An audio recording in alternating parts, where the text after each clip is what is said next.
నేను ఎంతగానో అభిమానించేటటువంటి అటల్ బిహారీ వాజ్పేయి గారి విగ్రహావిష్కరణ కార్యక్రమంలో పాల్గొనటం అనేది నిజంగా కూడా నా జీవితంలో ఒక మర్చిపోలేనటువంటి రోజు. అనేక సందర్భాల్లో నేను ఎన్నో వేదికలపై నుండి చెప్పాను, నా టీవీ ప్రసంగాల ద్వారా కూడా అనేక సందర్భాల్లో చెప్పాను. అన్న నందమూరి తారక రామారావు, అటల్ బిహారీ వాజ్పేయి గారు వీరిద్దరూ కూడా నాకు ఆదర్శప్రాయాలు, నేను ఎంతగానో అభిమానించేటటువంటి వ్యక్తులు అని చెప్పి. అటల్ బిహారీ వాజ్పేయి గారు మనందరికీ తెలుసు, భారతదేశ చరిత్రలో అత్యధిక కాలం పార్లమెంటేరియన్గా దాదాపు 5 దశాబ్దాల పాటు 50 సంవత్సరాల పైబడి ఒక ఉత్తమ పార్లమెంటేరియన్గా, ఒక స్టేట్స్మెన్ లాగా నిలిచినటువంటి ఏకైక వ్యక్తి అటల్ బిహారీ వాజ్పేయి గారు. Longest serving member of parliament in the history of India. ఎక్కడా కూడా ఒక చిన్న మచ్చ లేకుండా అన్ని పక్షాలని కలుపుకుంటూ 1957లో బలరాంపూర్ నియోజకవర్గం నుంచి మొట్టమొదటిసారి పార్లమెంట్లో అడుగుపెట్టిన దగ్గర నుంచి ఆయన 2009లో రిటైర్ అయ్యే వరకు కూడా ఎక్కడా కూడా పార్లమెంట్లో ఈ విధంగా వాజ్పేయి గారు తప్పు మాట్లాడారు, అనకూడనటువంటి ఒక మాట అన్నారని చెప్పి ఒక చిన్న రిమార్క్ లేకుండా ఈ రోజున ఉన్నటువంటి అనేక మంది పార్లమెంటేరియన్స్కి ఒక రోల్ మోడల్గా నిలిచినటువంటి వ్యక్తి అటల్ బిహారీ వాజ్పేయి గారు. ఆయన మొట్టమొదటిసారి ఎంపీగా గెలిచి పార్లమెంట్లో అడుగుపెట్టిన తర్వాత ఆ రోజుల్లోనే జవహర్లాల్ నెహ్రూ గారు అన్నారు, Atalji will one day become the prime minister of India అని చెప్పి. అంటే ఆయన మొట్టమొదటి టర్మ్లోనే ఈ యువకుడికి దేశ ప్రధాని అయ్యేటటువంటి లక్షణాలు పుష్కలంగా ఉన్నాయి అని చెప్పి ఆనాటి ప్రధానమంత్రి జవహర్లాల్ నెహ్రూ గారి ద్వారా ప్రశంసింపబడినటువంటి వ్యక్తి అటల్ బిహారీ వాజ్పేయి గారు. తర్వాత అనేక సందర్భాల్లో అనేక రకాలుగా ఆయన గొప్ప పేరు సంపాదించుకున్నారు. 1977లో అటల్ బిహారీ వాజ్పేయి గారు యునైటెడ్ నేషన్స్ జనరల్ అసెంబ్లీలో మొట్టమొదటిసారి హిందీ ప్రసంగం చేసినటువంటి వ్యక్తి. అప్పటి వరకు యునైటెడ్ నేషన్స్కి ఎవరు వెళ్ళినా కూడా ఇంగ్లీష్లో ప్రసంగాలు వినిపించేవారు.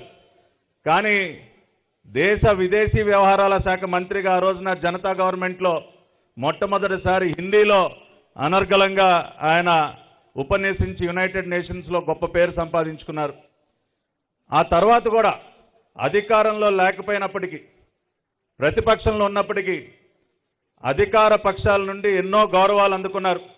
పివి నరసింహరావు ప్రధానమంత్రిగా ఉన్నటువంటి సమయంలో అటల్ బిహారీ వాజ్పేయి గారు ఒక అపోజిషన్ లీడర్గా ఉంటే ఆయనని యునైటెడ్ నేషన్స్కి ఇండియన్ డెలిగేషన్ హెడ్ చేయమని చెప్పి ఆయనని స్వయంగా ఆనాటి ప్రధాని పివి నరసింహరావు పంపించినటువంటి విషయాన్ని కూడా మనం గుర్తుపెట్టుకోవాలంటే, ప్రతిపక్ష పాత్ర పోషించినా సరే అధికార పక్షం వైపు నుంచి వేలెత్తి చూపించుకోకుండా నిర్మాణాత్మకంగా, కన్స్ట్రక్టివ్గా ప్రభుత్వాన్ని నిలదీస్తూ ఎక్కడా కూడా ఒక విమర్శకి తావు లేకుండా వ్యవహరించినటువంటి గొప్ప వ్యక్తి అటల్ బిహారీ వాజ్పేయి గారు.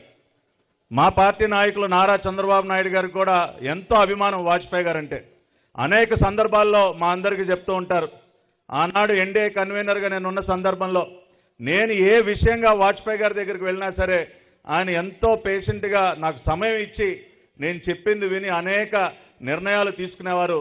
ఆ రోజున ఆయన కంటే చాలా చిన్నవాడిని అయినప్పటికీ కూడా నేను చేసినటువంటి అనేక సలహా సూచనల్ని ఆయన స్వీకరించి వాటిని అమలు పరిచారని చెప్పి ఇప్పటికీ కూడా చంద్రబాబు నాయుడు గారు ప్రతి సందర్భంలో కూడా వాజ్పేయి గారిని గుర్తు చేసుకుంటూ ఉంటారు.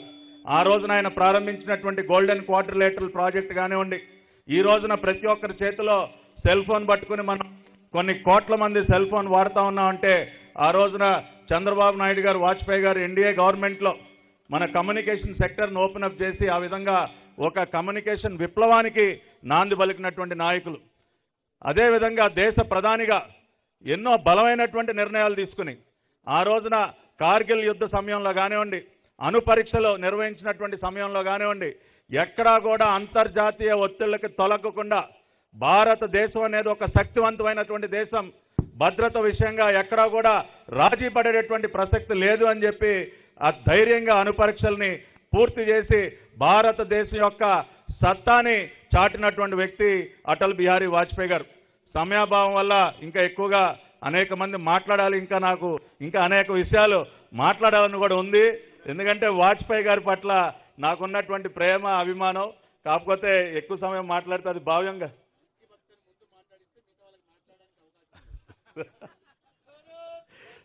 జై.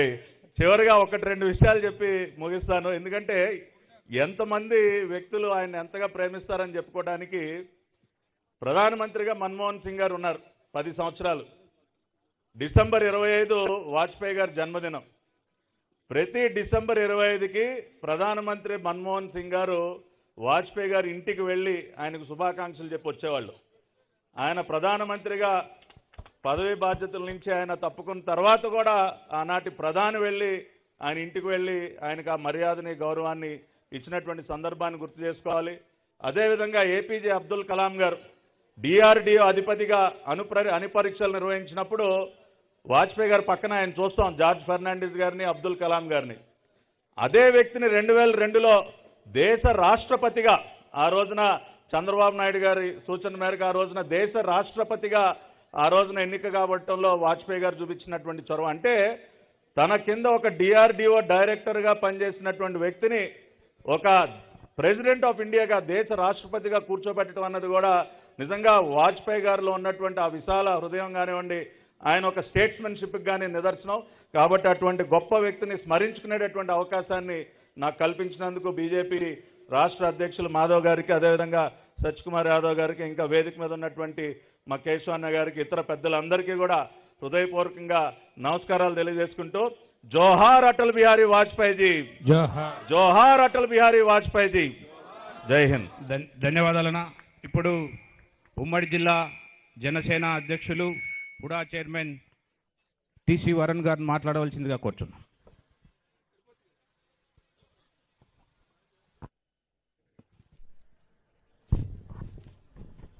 వేదిక పైన ఉన్న పెద్దలందరికీ పేరు పేరున ధన్యవాదాలు తెలియజేసుకుంటూ, మన కూటమి సభ్యులు, కుటుంబ సభ్యులందరికీ ధన్యవాదాలు తెలియజేసుకుంటూ, నాకు ఈ అవకాశం ఇచ్చిన జనసేన పార్టీ అధ్యక్షులు శ్రీ కొణిదెల పవన్ కళ్యాణ్ గారికి ధన్యవాదాలు తెలియజేసుకుంటూ, అటల్ బిహారీ వాజ్పేయి గారి 100వ జయంతిలో పాల్గొనడం మనం అందరూ అదృష్టం.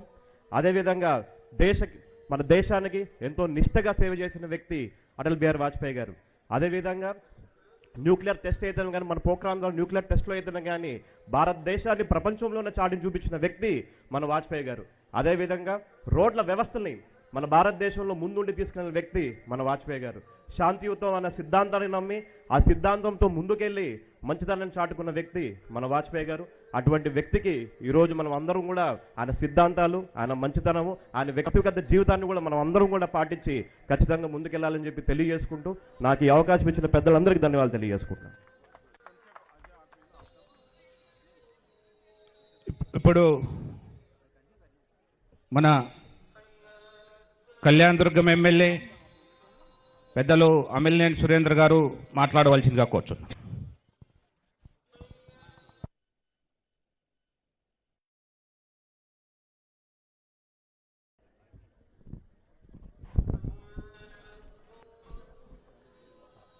అందరికీ నమస్కారం. చాలామంది వక్తులు అద్భుతంగా మాట్లాడతారు. అటల్ బిహారీ వాజ్పేయి గారి గురించి చాలా బాగా చెప్పారు. నాకు తెలిసినది అటల్ బిహారీ వాజ్పేయి గారు గురించి కొన్ని విషయాలు చెప్పదలుచుకున్నా. అటల్ బిహారీ వాజ్పేయి గారు మనకి గ్రామీణ రోడ్లు కావచ్చు, నేషనల్ హైవేస్ కావచ్చు, ఆ రోజు మన ముఖ్యమంత్రిగా ఉన్న చంద్రబాబు నాయుడు గారు ఆధ్వర్యంలో మన దేశమంతా కూడా ఇవన్నీ కూడా కార్యక్రమాలు ప్రారంభించారు. అలాంటి గొప్ప వ్యక్తి ఈరోజు జన్మదినం డిసెంబర్ 25వ తారీఖు జరుపుకోవడానికి మనం ఈరోజు అందరం కూడా ఈ కార్యక్రమం ప్రారంభించడం జరిగింది. ఏదేమైనా కూడా వేదిక మీద ఉన్న పెద్దలందరికీ కూడా నమస్కారాలు తెలియజేస్తూ, ఈ అవకాశం ఇచ్చి మీ అందరికీ కూడా ధన్యవాదాలు తెలియజేస్తున్నా. జై వాజ్పేయి జీ. ధన్యవాదాలు ఎమ్మెల్యే గారికి. ఇప్పుడు మన రాయదుర్గం ఎమ్మెల్యే ప్రభుత్వ విప్ కాలువ శ్రీనివాసులు మాట్లాడవలసిందిగా కోరుచున్నాను.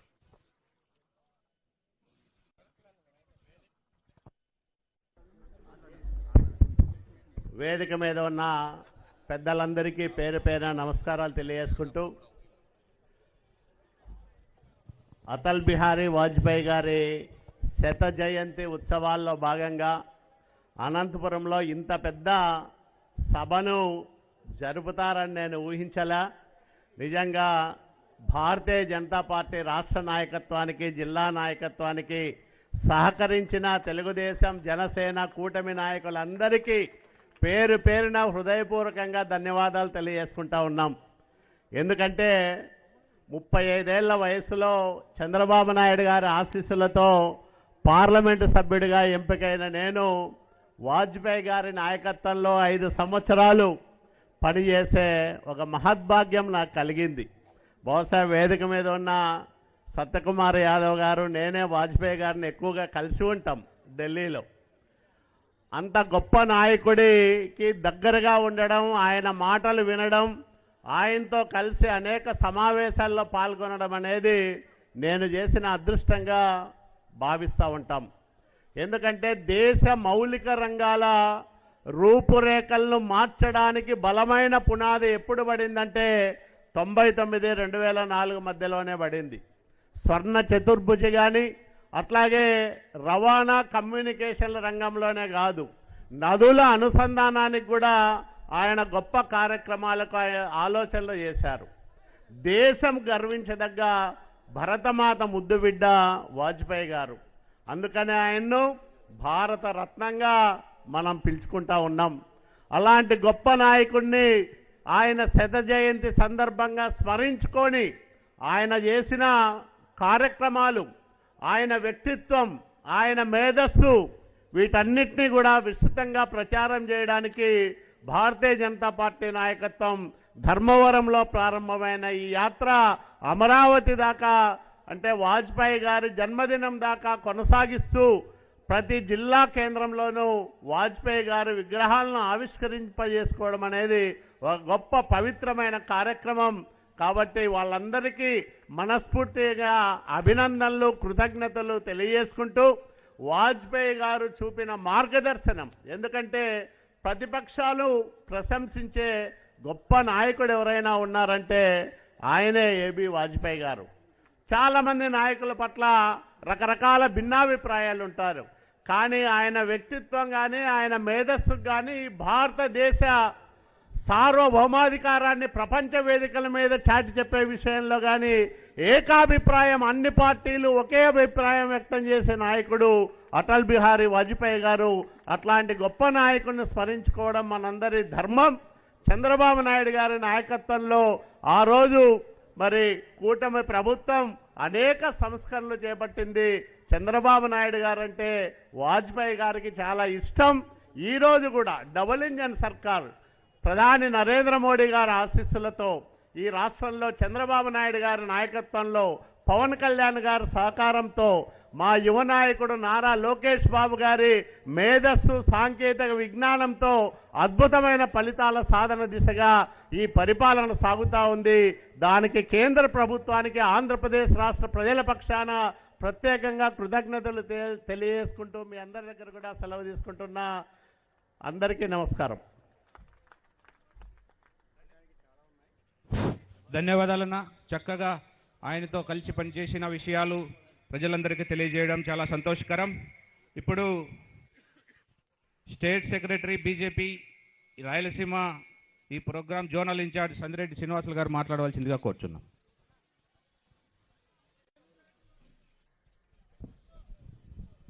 భారత్ మాతా కీ, భారత్ మాతా కీ.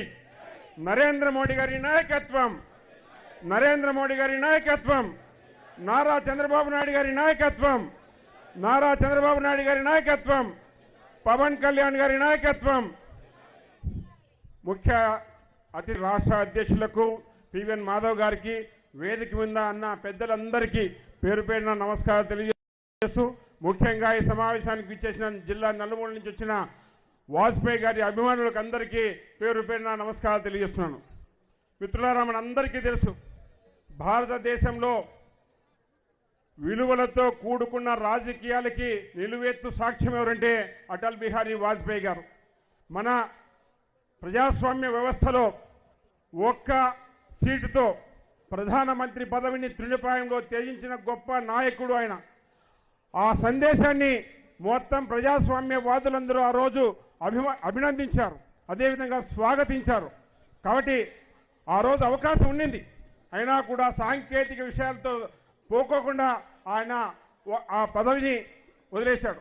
అదేవిధంగా ఆ రోజు వికసిత్ భారత్ అని పేరు పెట్టుకోకున్నప్పటికీ ప్రధాన నగరాలు కలిపే స్వర్ణ చతుర్భుజి కార్యక్రమానికి కానీ, ఆ రోజు నదుల అనుసంధానానికి కానీ, లేకపోతే ప్రపంచ దేశాలకి భారతదేశం యొక్క శక్తి సామర్థ్యాలు తెలియజేసే పోఖ్రాన్ 2 అణుపరీక్షలు కానీ, ఈ విధంగా పోతే దేశాన్ని ప్రపంచ దేశాల్లో భారతదేశాన్ని పై స్థాయిలో పెట్టిన గొప్ప నాయకుడు అటల్ బిహారీ వాజ్పేయి గారు. అదేవిధంగా ఆయన ఏ కార్యక్రమం చేసినా దేశ హితం కోసం చేశారు. భారతీయ జనసంఘ్ ఆ రోజు శ్యామా ప్రసాద్ ముఖర్జీ గారితో ప్రయాణమైన రాజకీయ ప్రయాణం చివరి దాకా దేశ హితం కోసమే, nation first party next self last అనే ఒక నినాదంతో ఆయన ముందుకు పోయారు. కాబట్టి మనమందరము ఈరోజు మా రాష్ట్ర అధ్యక్షులు రాష్ట్ర వ్యాప్తంగా అటల్ బిహారీ వాజ్పేయి గారి విగ్రహాలను పెట్టేందుకు కారణం ఆయన స్ఫూర్తిని ఈ నేటి యువతరానికి ఈ రోజు ఉన్న ప్రజాస్వామ్యవాదులకందరికీ ఒక గుణపాఠంగా ఉండాలి, ఒక పరీక్షగా నేర్చుకోవాలి, వారిని స్ఫూర్తిని ముందుకు తీసుకెళ్లాలనే ఉద్దేశంతో పెట్టిన ఈ కార్యక్రమాన్ని ప్రజాస్వామ్యవాదులందరూ అదేవిధంగా ముందు తరం కూడా ఆ యొక్క విలువలతో కూడిన రాజకీయాలను నేర్చుకుని దానికి కట్టుబడి ఉంటారని చెప్పి ఆశిస్తూ ఈ అవకాశం ఇచ్చిన అందరికీ నమస్కారం తెలియజేస్తున్నాను. ధన్యవాదాలన్నా. ఇప్పుడు మాజీ ఎమ్మెల్యే రాష్ట్ర ఉపాధ్యక్షులు బీజేపీ కాపు రామచంద్రరెడ్డి గారు మాట్లాడవలసిందిగా కోరుచున్నాం.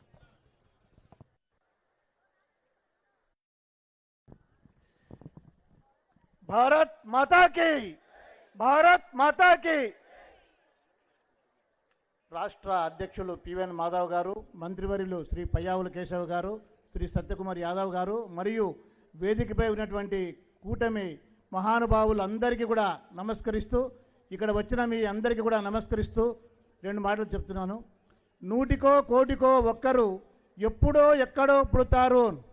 అలాంటి మహానుభావుడే భారత మాత ముద్దు బిడ్డగా జన్మించినటువంటి మహానుభావుడు అటల్ బిహారీ వాజ్పేయి గారు.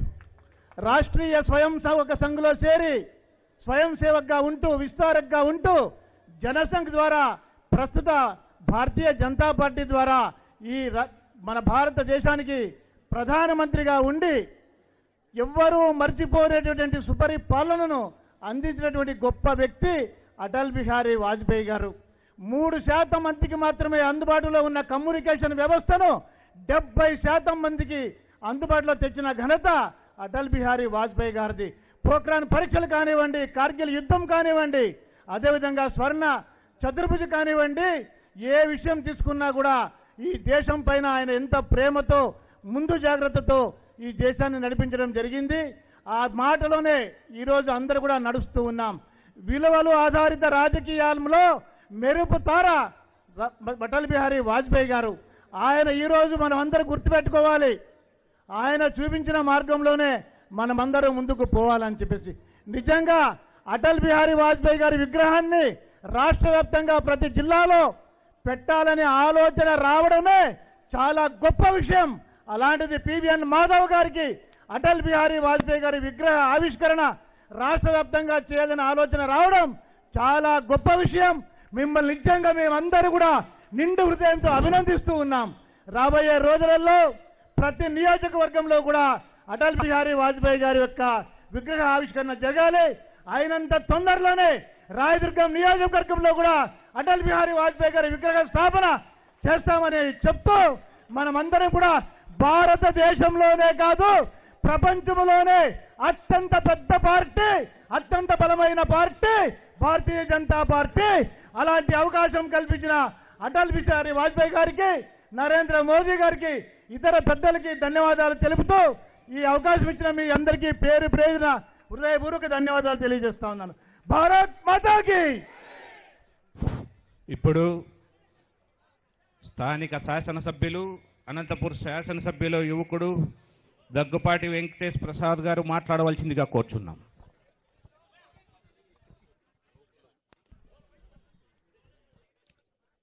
ఈరోజు ఈనాటి కార్యక్రమానికి ముఖ్య అతిథిగా విచ్చేసినటువంటి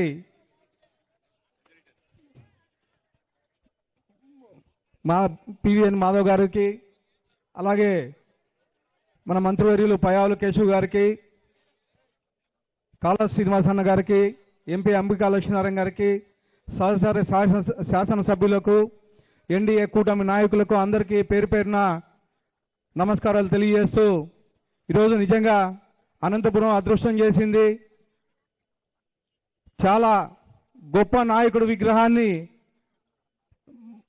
నా చేతుల మీదుగా ఇంతమంది పెద్దల మధ్యలో ఆవిష్కరించినందుకు ప్రత్యేకంగా ధన్యవాదాలు తెలుపుకుంటున్నాను.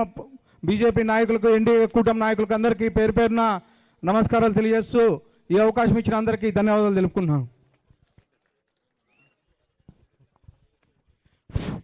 ఇప్పుడు పార్లమెంట్ సభ్యులు అంబికా లక్ష్మీనారాయణ గారు ఈ సభను ఉద్దేశించి ప్రసంగించవలసిందిగా కోరుచున్నాం.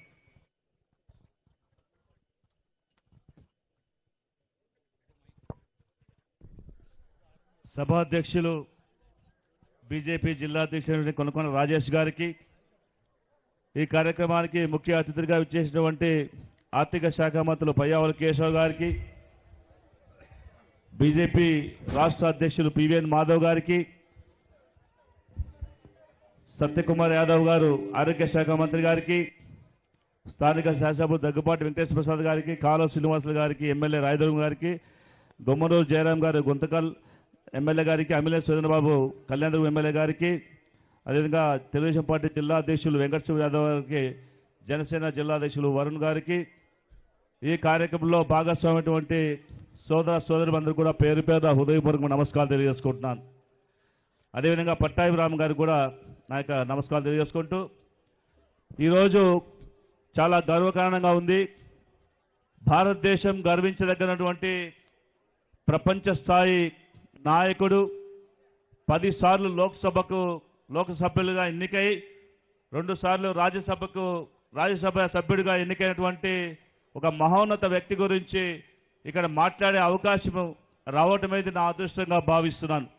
ఎందుకంటే ఈరోజు భారతదేశంలోనే గర్వించదగ్గ ఒక రాజకీయ నాయకుడు, విలువలతో కూడినటువంటి రాజకీయ నాయకుడిగా ప్రపంచ దేశాల్లో గుర్తింపు పొందినటువంటి వ్యక్తిగా వారి విగ్రహావిష్కరణ కార్యక్రమాన్ని ఇక్కడ ఏర్పాటు చేసుకొని మనమందరూ కూడా అలాంటి నాయకుడి యొక్క లక్షణాలని మనం పునికి పుచ్చుకొని వారి మార్గదర్శనంలో నడిచినప్పుడే భారతదేశం యొక్క ఆర్థిక వ్యవస్థ కావచ్చు, లేకపోతే సంస్కృతి సంప్రదాయాలు కావచ్చు, గౌరవించిన వాళ్ళు అవుతాం, వారిని ఫాలో చేసిన అవుతామని చెప్పేసి నేను భావిస్తున్నాను. మొట్టమొదటిగా భారతరత్న మాజీ ప్రధాని వాజ్పేయి గురించి మాట్లాడాలంటే 100 సంవత్సరాల జన్మదిన సందర్భంగా రాష్ట్ర వ్యాప్తంగా అటల్ బిహారీ వాజ్పేయి గారి విగ్రహావిష్కరణలు చేసుకుంటూ 25వ తారీఖున అమరావతిలో అతిపెద్ద పండుగని చేసుకునేటువంటి కార్యక్రమంలో భాగస్వామ్యంగా ఈరోజు 2వ రోజు అనంతపురంలో ఈ కార్యక్రమం జరుగుతూ ఉంది. ఒక్కసారి వారి యొక్క సేవలు మనం గుర్తు చేసుకుంటే పిఎం సడక్ యోజన ద్వారా గ్రామీణ ప్రాంతాల్లో ఉండే రోడ్లని జాతీయ రహదారులకి అనుసంధానం చేస్తూ స్వర్ణ చతుర్భుజి మార్గాన్ని మొట్టమొదటిసారిగా భారతదేశంలో కలకత్తా నుంచి చెన్నైకి, చెన్నై నుంచి బెంగళూరు, బెంగళూరు నుంచి ముంబై, ముంబై నుంచి ఢిల్లీ, ఈ విధంగా ఈ ప్రధాన రహదారి ఏర్పాటు చేయడం వల్ల ఈరోజు భారతదేశంలోనే ఆర్థిక వ్యవస్థ ఎంతో ముందుకు పోయేటువంటి పరిస్థితి మనకు కనిపిస్తూ ఉంది. దాంతోపాటు లక్షలాది కిలోమీటర్ల సీసీ రోడ్లను గ్రామీణ ప్రాంతాల్లో ఏర్పాటు చేయడము జరిగింది. వీటితో పాటు పాకిస్తాన్ ముష్కర్లు మన మీద దాడి చేసినప్పుడు కార్గిల్ యుద్ధాన్ని ప్రకటించి కార్గిల్ని విజయవంతంగా ఆ యొక్క యుద్ధాన్ని పూర్తి చేసి భారతదేశం యొక్క సార్వభౌమాధికారాన్ని, శక్తిని ప్రదర్శించినటువంటి వ్యక్తిగా వారిని మనం ఖచ్చితంగా గుర్తుపెట్టుకోవాల్సిన అవసరం ఉంది. అదేవిధంగా సర్వశిక్ష అభియాన్, ఎంతోమంది విద్యార్థులకు చదువులు ఇబ్బందికర పరిస్థితుల్లో సర్వశిక్ష అభియాన్ ఏర్పాటు చేసి భారతదేశ వ్యాప్తంగా అందరికీ చదువుకోవాలి, ప్రతి పేదవాళ్ళు కూడా చదువుకొని ముందడుగు వేయాలటువంటి ఆలోచనతో తీసుకొచ్చినటువంటి కార్యక్రమాన్ని భారతదేశ వ్యాప్తంగా అమలుపరిచినటువంటి వ్యక్తిగా మనం ఎప్పటికీ కూడా గుర్తుపెట్టుకోవాల్సిన అవసరం ఉంది. అదేవిధంగా మహిళలందరూ కూడా మొట్టమొదటిసారిగా గ్యాస్ పథకాన్ని భారతదేశ వ్యాప్తంగా అమలు చేసినటువంటి వ్యక్తిగా, ప్రధానమంత్రిగా మనకు తప్పకుండా వారి సేవలు గుర్తు చేసుకున్నటువంటి సమయం ఒకటి ఉంది. ఇవన్నిటికంటే మించి ఒకసారి మనం గమనిస్తే పార్లమెంట్లో ఒక్క ఓటుతో ప్రధాన పదవి వదులుకునేటువంటి కూడా సిద్ధమైపోయి ఆ రోజు ప్రధాని పదవి నుంచి తొలగిపోయినటువంటి వ్యక్తిగా రాజకీయ విలువలు నేర్పించినటువంటి వ్యక్తిగా మనం గమనించాలి. కష్టపడితే ఎలాంటి పదవులైనా మనకు లభిస్తాయడానికి తాత్కారణమే మన వాజ్పేయి గారు. మొట్టమొదటిసారిగా ప్రధానమంత్రిగా వారు కేవలం 13 రోజులు మాత్రమే పనిచేశారు. తర్వాత 13 నెలల అవకాశం వచ్చింది. తర్వాత పూర్తి స్థాయిగా 5 సంవత్సరాల పాటు కాంగ్రెసేతర ప్రధానమంత్రిగా వీరు పనిచేసి భారతదేశంలో అత్యధిక గుర్తింపు పొందిన వ్యక్తిగా మనమందరూ గర్వపడుతున్నాం. కాబట్టి ఈరోజు అలాంటి వ్యక్తిని స్మరించుకుంటూ ఈ కార్యక్రమంలో భాగస్వామి అయ్యే అవకాశం ఇచ్చినటువంటి జిల్లా పార్టీ బీజేపీ వారందరికీ కూడా ప్రత్యేక ధన్యవాదాలు చేసుకుంటూ మరొకసారి మీ అందరికీ కూడా వాజ్పేయి గారి జయంతి శుభాకాంక్షలు తెలియజేసుకుంటున్నాను. Thank you very much. చాలా ధన్యవాదాలన్న మీకు. ఇప్పుడు ధర్మవరం శాసనసభ్యులు రాష్ట్ర వైద్య ఆరోగ్య శాఖ మంత్రి శ్రీ సత్యకుమార్ యాదవ్ గారు సభను ఉద్దేశించి ప్రసంగించవలసిందిగా కోరుచున్నాం. నేను వస్తూనే పెద్ద పీట వేశారు ఇక్కడ. వాళ్ళకి భయం, కనిపిస్తాడు కానీ వినిపించడేమోనని భయం. వాళ్ళకి వినిపిస్తాడు కనిపించడని భయం.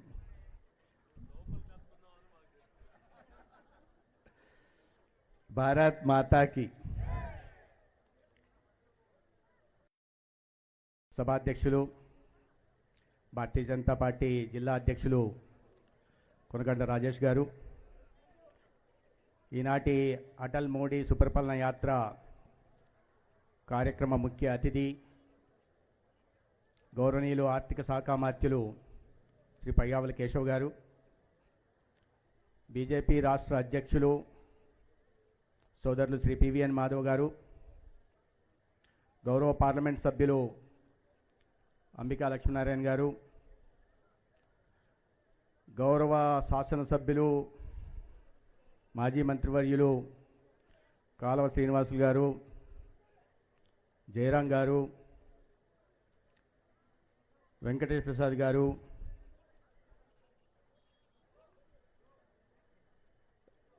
సురేంద్ర గారు,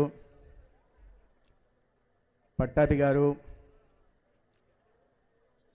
భారతీయ జనతా పార్టీ ఉపాధ్యక్షులు దేవానంద్ గారు, రాష్ట్ర కార్యదర్శి ఈ కార్యక్రమ కర్త కర్మ శ్రీ సందిరెడ్డి శ్రీనివాస్ గారు, జనసేన వరుణ్ గారు, వేదిక మీద ఉన్న ఇతర మిత్రులకి, తెలుగుదేశం, జనసేన, భారతీయ జనతా పార్టీ నాయకులకి, కార్యకర్తలకి, అనంతపురం పట్టణ ప్రజలకి అందరికీ నమస్కారం. మంచి వక్తలైన పండితులతో మాట్లాడిస్తే మాలాంటి పామర్లకు మాట్లాడడానికి ఏమీ మిగలవు. ఇంకా చాలా విషయాలు మా అదృష్టం పంచుకోవడానికి చాలా అనుభవాలున్న కాలువ శ్రీనివాసులు గారు ఎందుకో క్లుప్తంగా మిగించేశారు. లేకుంటే 5 సంవత్సరాల పాటు అనుభవాల్ని వారి నుంచి వింటే బాగుండేది మనకు. కానీ సభా మర్యాదను పాటిస్తూ తొందరగా ముగించారు. మనందరికీ తెలుసు, పార్టీలకు అతీతంగా అందరి అభిమానాన్ని చూరుకున్న నాయకుడు, ఒక రాజనీతిజ్ఞుడు, ఆదర్శ సుపరిపాలనకు ఆద్యుడు అటల్ బిహారీ వాజ్పేయి గారు అన్న విషయం తెలుసు. వక్తలందరూ కూడా చెప్పారు. కానీ ఆయన అన్ని లక్షణాలున్న నాయకుడు, విఘ్నత, స్థితప్రజ్ఞత, ప్రాపజ్ఞత కలిగిన నాయకుడు, అన్నిటికి మించి కవి హృదయం కలిగిన వాడు కూడా. ఆయన హార్ నహీ మానుంగా, రార్ నహీ టానుంగా, కాల్ కే కపాల్ పర్ లిఖతా మిట్తా జావుంగా, నయా గీత్ మై గావుంగా అంటాడు. నేను పరాజయాన్ని ఒప్పుకోను, ఒక కొత్త దారిని సృష్టిస్తాను,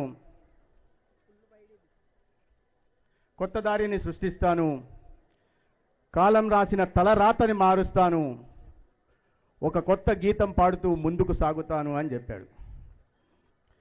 వాజ్పేయి గారు ఆయన జీవితంలో, రాజకీయ జీవితంలో కానీ వ్యక్తిగత జీవితంలో కానీ ఏనాడు అపజయాన్ని ఒప్పుకోలేదు. 56 సంవత్సరాల పాటు ప్రతిపక్షంలో పోరాడాడు.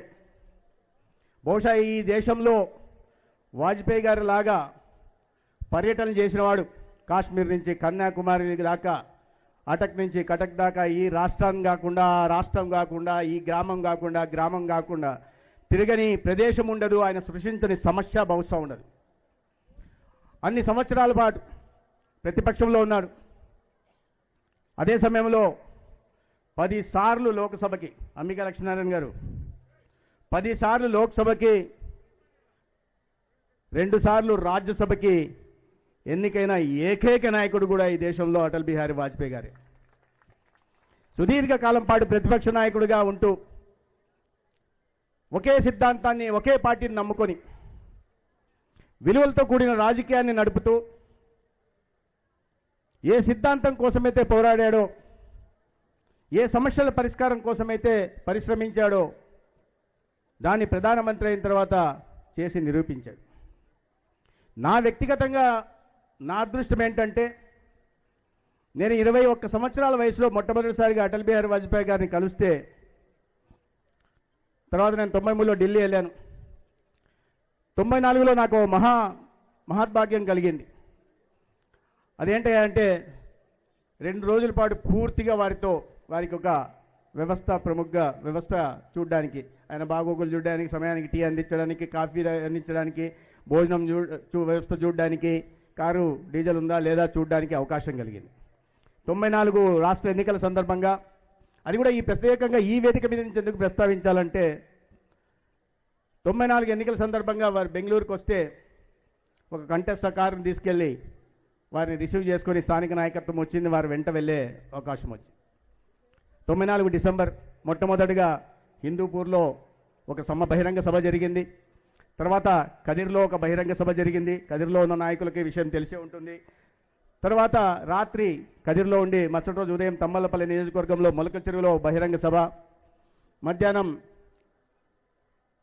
మదనపల్లిలో బహిరంగ సభ, సాయంత్రం తిరుపతితో ఒక బహిరంగ సభ చూసుకొని 2 రోజుల పాటు పర్యటన పూర్తి చేసుకుంటే అని పూర్తిగా నేను ఉండే మహద్భాగ్యం కలిగింది. అందుకని ఆనాడు నాకు తెలియదు, అటల్ బిహారీ వాజ్పేయి గారు గొప్పగా తెలుసు, ఆయన బాగా గౌరవించే వాళ్ళం, చిన్న వయసు. కానీ ఖచ్చితంగా 1.5 సంవత్సరం తర్వాత ఆనాడు ఎన్నికల బహిరంగ సభల్లో మన రాష్ట్రానికి వచ్చిన అటల్ బిహారీ వాజ్పేయి గారు ఈ దేశానికి ప్రధానమంత్రి అయ్యారు. చిన్న కుటుంబం నుంచి పుట్టినవాడు కాబట్టి పేదరిక నిర్మూలన కోసం ప్రయత్నం చేశాడు. అనేక రకాల పథకాలను తీసుకొచ్చాడు. విద్య అన్నిటికన్నా ముఖ్యమైంది. విద్యను అందిస్తే అదే పని వాళ్ళ భవిష్యత్తును వారు నిర్మించుకుంటున్నారనే ఒక సమున్నత లక్ష్యంతో ఆనాడు నిర్బంధ విద్యను తీసుకొచ్చి సర్వశిక్ష అభియాన్ని శ్రీకారం చుట్టి ఈ దేశాన్ని నిరక్షరాస్యత వైపు నుంచి అక్షరాస్యత వైపు నడిపించిన ఘనత కూడా అటల్ బిహారీ వాజ్పేయి గారిదే. గ్రామీణాభివృద్ధి మీద, వ్యవసాయ రంగం మీద పెద్దపీట వేసి గ్రామీణ రంగం స్థితిగతులు బాగుపడితే, వ్యవసాయ రంగం అన్నదాత పరిస్థితులు మెరుగుపడితే ఈ దేశం అభివృద్ధి సాధిస్తుందని దృఢంగా భావించిన వాడు, కొన్ని సంవత్సరాలు 55 దశాబ్దాల పైగా ఈ సమస్యల మీద దేశమంతా తిరిగినవాడు. కాబట్టి ఆనాడు గ్రామీణ ఉపాధి పథకానికి 10కి ఆహార పథకాన్ని తీసుకొచ్చి, లేదా సంపూర్ణ రోజ్గార్ యోజన తీసుకొచ్చి గ్రామీణ ప్రాంతాల్లో వ్యవసాయ కూలీలకి ఉపాధి అవకాశాలని కల్పించిన ఘనత కూడా వాజ్పేయి గారితే అనే విషయాన్ని మనం గుర్తుపెట్టుకోవాలి. వ్యవసాయం అప్పటిదాకా అందరూ అన్నదాత గురించి మాట్లాడేవారు. అన్నదాత దేశానికి వెన్నెముక అనేవాళ్ళు. అన్నదాత లేదే రాజ్యం లేదని స్లోగన్లు ఇచ్చేవాళ్ళు తప్పిస్తే దాన్ని ఆచరణలో చూపే ప్రయత్నం ఎవరు చేసేవారు కాదు. అటల్ బిహారీ వాజ్పేయి గారు ఆనాడు సమగ్ర పంటల బీమా పథకాన్ని తీసుకురావడమే కాకుండా రైతులందరికీ కూడా 25% పావలా వడ్డీకి రుణం ఇప్పించే ప్రయత్నం చేశాడు. ఆనాడు ఉద్యోగస్తులకి, పెద్ద పెద్ద వ్యాపారస్తులకు మాత్రమే పరిమితమైన కిసాన్ క్రెడిట్ కార్డును తీసుకొచ్చి 3 లక్షల దాకా రుణ పరిమితి తీసుకొచ్చి తను ప్రధానమంత్రిగా ఉన్ననాడు 3 కోట్ల మంది రైతన్నలకి కిసాన్ క్రెడిట్ కార్డునిచ్చి ఒక ఆర్థిక స్వాతంత్రాన్ని కాకుండా ఒక ఆర్థిక సాధికారతను కూడా కల్పించిన రైతు పక్షపాటి అటల్ బిహారీ వాజ్పేయి గారు. గ్రామీణ రంగం వ్యవసాయ రంగం, విద్యారంగం, సాంకేతిక రంగంలో కూడా ఆనాడు దేశం కొత్త పుంతలు దొక్కింది. ఆర్థిక సంస్కరణలు గతంలో పివి నరసింహారావు గారు మొదలుపెట్టిన ఆర్థిక సంస్కరణలని, అరే ఆయన కాంగ్రెస్ ప్రధానమంత్రి కదా, నేను తర్వాత వేరే సిద్ధాంతం నుంచి వచ్చిన ప్రధానమంత్రి అని కాకుండా ఈ దేశ స్థితిగతులు మారడానికి, ఆర్థిక ప్రగతికి ఆ ఆర్థిక సంస్థలు దోహదం చేస్తాయని ప్రగాఢంగా విశ్వసించిన నాయకుడు కాబట్టి ఆ ఆర్థిక సంస్కరణలు కూడా ముందుకు తీసుకెళ్లే ప్రయత్నం చేశాడు. అన్ని రకాలుగా గ్రామీణ ప్రాంతాల గురించి మాట్లాడినప్పుడు అప్పటిదాకా గ్రామీణ ప్రాంతాల్లో రహదారులు ఉండేవి కాదు. రైతు పండించిన పంట మార్కెట్ అనంతపురం తీసుకెళ్ళొచ్చి అమ్మాలంటే కష్టమయ్యేది. గ్రామాల నుంచి విద్యార్థులు రాకపోకలు సాగించాలంటే కష్టమయ్యేది. చదువుకున్న విద్యార్థులు కాలేజీకి రావాలంటే కష్టమయ్యేది. అరే అన్ని చోట్లకి రహదారులు ఉంటున్నాయి, మరి గ్రామాలకు రహదారులు ఎందుకు లేవని చెప్పి 60,000 కోట్ల వ్యయంతో ప్రధానమంత్రి గ్రామ్ సడక్ యోజన తీసుకొచ్చి ఇవాళ 1,76,000 గ్రామాలకి రహదారి సౌకర్యం కల్పిస్తే ఇప్పటిదాకా PMGSY మీద 8 లక్షల కిలోమీటర్ల రహదారి నిర్మాణం జరిగింది. దానికి దాదాపు 4 లక్షల కోట్లు ఈ దేశంలో ఖర్చు పెట్టడం జరిగింది. దాని కారణంగానే ఇవాళ పోవాలంటే ఎవరైనా అధికారులు పోవడానికి కూడా ముందు సంశయించేవారు. BDO వెళ్ళాలంటే సంశయించేవాడు, DDO వెళ్ళాలంటే సంశయించేవాడు, RDO వెళ్ళాలంటే సంశయించేవాడు, DDO వెళ్ళాలంటే సంశయించేవాడు, డాక్టర్ వెళ్ళాలంటే సంశయించేవాడు. ఇవాళ రహదారులు ఉన్నాయి కాబట్టి ఎవరైనా వెళ్తున్నారు. ట్రాక్టర్ వెళ్ళగలుగుతుంది, అవకాశం ఉంటే డాక్టర్లు కూడా మన ఊరికి వచ్చే అవకాశం ఉంది. గ్రామీణ రహదారులు నిర్మించారు. గ్రామీణ ప్రాంతాల స్థితిగతులు మార్చడమే కాకుండా ఈ దేశం ఆర్థికంగా ప్రగతి సాధించాలంటే మౌలిక సదుపాయాల కల్పన మీద ప్రధానంగా దృష్టి పెట్టాలి. దాని ద్వారా మాత్రమే సంపద సృష్టించబడుతుందని తెలిసిన నాయకుడు కాబట్టి స్వర్ణ చతుర్భుజం పెట్టి అప్పటిదాకా 4 లేన్ల రహదారులు ఈ దేశంలో ఎక్కడా ఉండేవి కాదు.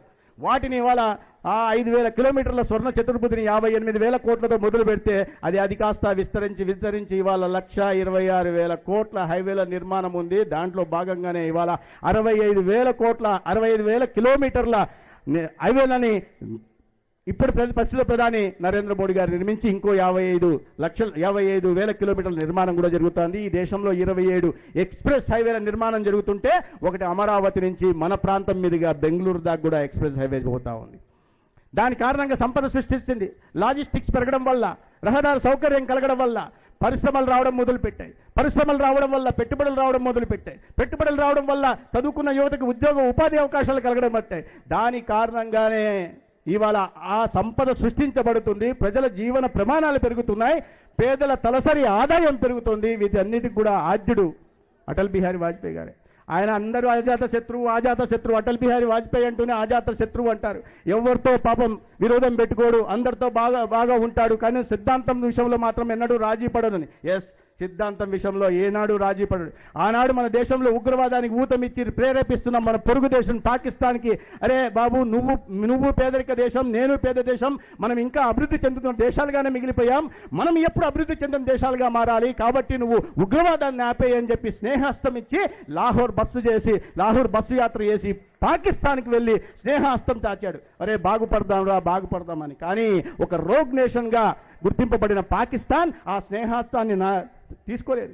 కానీ అటల్ బిహారీ వాజ్పేయి నెయ్యం వస్తే చిత్తశుద్ధికి కయ్యం వస్తే, కాబట్టి నువ్వు చెయ్యి వినలేదు, చెయ్యి స్నేహస్తం చాచా, నువ్వు వినలేదు. కాబట్టి కార్గిల్ యుద్ధం చేసి కార్గిల్లో పాకిస్తాన్ని ఓడించి ప్రపంచానికి స్పష్టమైన సంకేతం పంపడమే కాకుండా పోఖ్రాన్ అణుపరీక్షలు నిర్వహించి భారత్ని అణ్వయుద్ధ దేశంగా కూడా ప్రపంచానికి ముందు చెప్పి ఒక సంకేతాన్ని ప్రపంచ దేశాలకు కూడా ఇవ్వడం జరిగింది. అన్ని రకాలుగా కూడా అవన్నీ కాకుండా ప్రధానంగా మనం చెప్పాల్సిన విషయం ఏంటంటే నదుల అనుసంధానం గురించి. ఆనాడు ఒక టాస్క్ ఫోర్స్ని పెట్టి ఈ దేశంలో అనేక ప్రాంతాల్లో వరదలు వస్తుంటాయి. కొన్ని ప్రాంతాల్లో దుర్భిక్ష కరువు కాటకాలు ఉంటాయి. వీటిని అన్నిటి వరదల నుంచి తప్పించడం కోసం, కరువు కాటకాల నుంచి రైతాంగాన్ని తప్పించడం కోసం నదుల అనుసంధానానికి శ్రీకారం చుట్టి ఆనాడు ఆలోచన చేసిన కూడా అటల్ బిహారీ వాజ్పేయి. నిజంగా తర్వాత ఎన్నికల్లో 2004లో ఓడిపోవడం జరిగింది దురదృష్టకర కారణాల వల్ల. కానీ అది మళ్ళీ గెలిచి ఉంటే యమునా గంగా అనుసంధానం జరిగేది. సబర్మతి నర్మదా తర్వాత నరేంద్ర మోడీ గారు చేశారు, అనుసంధానం జరిగేది. మన దగ్గర కూడా గోదావరి నుంచి కావేరి దాకా అనుసంధానం జరిగి కరువు కాటాలతో పీడించబడుతున్న రాయలసీమ ప్రాంతం కూడా ఒక సుభిక్షమైన సస్యశ్యామల ప్రాంతంగా మారేది. అటువంటి ఆలోచన ఢిల్లీలో కూర్చున్న నాయకుడు ఇక్కడ ఉంటున్న రైతాంగం గురించి ఆలోచించాడు. అటువంటి నాయకత్వం ఎందుకు వారి గురించి సుపరిపాలన గురించి మాట్లాడతామంటే 6 సంవత్సరాలు పడే ప్రధానమంత్రిగా ఉంటే ఒక్క అవినీతి మచ్చలేదు. ఆయనకి ఏదో దోచిపెట్టుకోవడానికి కుటుంబం లేదు. ఇవాళ ఏదన్నా అవినీతి అప్పటిదాకా ఒక మొట్టమొదటి పూర్తి సమయాన్ని పూర్తి చేసుకున్న ప్రధానమంత్రి కాంగ్రెసేతర ప్రధానమంత్రి తొలి ప్రధానమంత్రి అటల్ బిహారీ వాజ్పేయి అయితే 6 సంవత్సరాల పాటు ప్రధానమంత్రిగా ఒక్కటంటే ఒక అవినీతి ఆరోపణలు లేని ఒక నిష్కలంక వ్యక్తిత్వం అటల్ బిహారీ వాజ్పేయి గారి. దాన్ని ఇవాళ స్ఫూర్తిగా తీసుకున్న ఆనాడు ఎన్డీఏకి ఇవన్నీ కాక పొలిటికల్ కనెక్టివిటీ రెవల్యూషన్ తీసుకొచ్చారు. మీరు చూస్తే ఇవాళ మనం మాట్లాడుతున్న రెవల్యూషన్లన్నీ ఆ సమయంలోనే ఆయన ప్రధానమంత్రిగా వచ్చాయి. మన గ్రామాలకు రూరల్ రోడ్ కనెక్టివిటీ వచ్చినా, లేదా హైవే కనెక్టివిటీ వచ్చినా, లేదా మొబైల్ ఫోన్లో టెలిక్టివిటీ కనెక్ట్ వచ్చినా, అప్పటిదాకా ఒకటే ఒక ఛానల్ దూరదర్శన్ ఉంటే ఇవాళ అనేక ఛానళ్ళు తీసుకొచ్చి ఆ కనెక్టివిటీ తీసుకొచ్చినా, లేకపోతే పోర్టు కనెక్టివిటీ తీసుకొచ్చినా, భారత్మాల తీసుకొచ్చినా, సాగర్మాల తీసుకొచ్చినా, ఇవన్నీ కాకుండా ఆనాడు సంకీర్ణ ప్రభుత్వంలో 23 పార్టీలు ఉంటే ఎన్డీఏ అధ్యక్షుడిగా మన గౌరవ ముఖ్యమంత్రి చంద్రబాబు నాయుడు గారు ఉంటే 23 పార్టీలతో ఒక పొలిటికల్ కనెక్టివిటీని కూడా తీసుకొచ్చి పొలిటికల్ రెవల్యూషన్ని కనెక్టివిటీ రెవల్యూషన్ని మన దేశంలో తీసుకొచ్చిన రాజ్యుడు. ఇప్పుడు దాని కారణంగానే ఏదైతే ఆనాడు పునాది వేశారో ఆ పునాదిని ప్రేరణగా తీసుకుని ఆ పాలన ప్రేరణగా తీసుకుని ఇవాళ మన దేశంలో అనేక రకాలైన కార్యక్రమాలు వస్తున్నాయి. ఇవాళ ప్రజలందరికీ బీమా వచ్చినా, లేదా ప్రజల సంరక్షణ కోసం ఆయుష్మాన్ భారత్ వచ్చినా, లేదా యువతకు ఉద్యోగ ఉపాధి అవకాశాల కోసం startup India, standup India, make in India, digital India, skill India, clean India, fit India లాంటి అనేక కార్యక్రమాలు తీసుకొచ్చి ఒకవైపు అభివృద్ధిని మరొక వైపు సంక్షేమాన్ని సమాంతరంగా తీసుకెళ్తున్న ప్రధానమంత్రి మన దేశంలో ఉన్నారు. అదే కాకుండా ఆనాడు ఏదైతే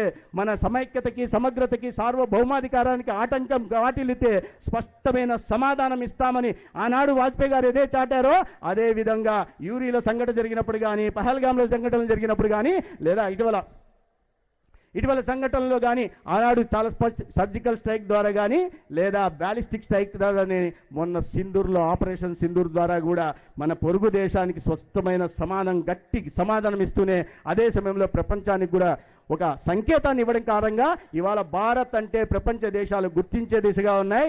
గుంపులో కాదు, భారత్ అంటే ప్రత్యేకంగా ఉంటుంది. మిగతా దేశాలు భారత్ చుట్టూ నిలబడే పరిస్థితిని ఇవాళ ఆనాటి ప్రధాని వేసిన పునాదుల కారణంగా నేటి ప్రధాని ముందుకు కొనసాగిస్తున్నారు. మిత్రులారా, మన రాష్ట్రంలో కూడా ఇవాళ ఎన్డీఏ ప్రభుత్వం గతంలో ఉన్నప్పుడు మీరు చూసుకోండి, 99, 2004లో ఎటువంటి అభివృద్ధి సాగింది. ఒకవైపు అటల్ బిహారీ వాజ్పేయి గారు మన రాష్ట్రంలో గౌరవ ముఖ్యమంత్రి చంద్రబాబు నాయుడు గారు, మళ్ళా 2014 నుంచి మళ్ళీ ఎన్డీఏ ప్రభుత్వం వచ్చిన తర్వాత ఒకవైపు కేంద్రంలో నరేంద్ర మోడీ గారు, రెండో వైపు మన రాష్ట్రంలో చంద్రబాబు నాయుడు గారు, పవన్ కళ్యాణ్ గారు అభివృద్ధి కొనసాగుతా ఉంది. 5 సంవత్సరాల చిన్న పొరపాటు కారణంగా 5 సంవత్సరాల విధ్వంసాన్ని మళ్ళీ సరిచేస్తూ ఇవాళ అభివృద్ధి దిశగా, సంక్షేమం దిశగా మన రాష్ట్రాన్ని కూడా ముందుకు తీసుకెళ్తున్నారు. దానికి నరేంద్ర మోడీ గారి సంపూర్ణ సహకారం ఉంటున్న విషయం మీ అందరికీ తెలిసింది. అది పెన్షన్లు కావచ్చు, లేదా దీపం పథకం కింద సిలిండర్ ఇవ్వడం కావచ్చు, లేదా చదువుతున్న పిల్లలకి ప్రతి ఒక్కరికి అన్నదాత తల్లికి వందనం కావచ్చు, లేదా అన్నదాతకి పంట పెట్టుబడి సాయం కింద అన్నదాత సుఖీభవ కావచ్చు. నాకు మొన్న డాక్టర్లు చెప్తున్నారు, సిఎస్సీలకి, జీజేసీలకి ఎక్కువ మంది పోతున్నారు, ఎక్కువ పెరిగాయి రెఫరల్స్ ఏంటని.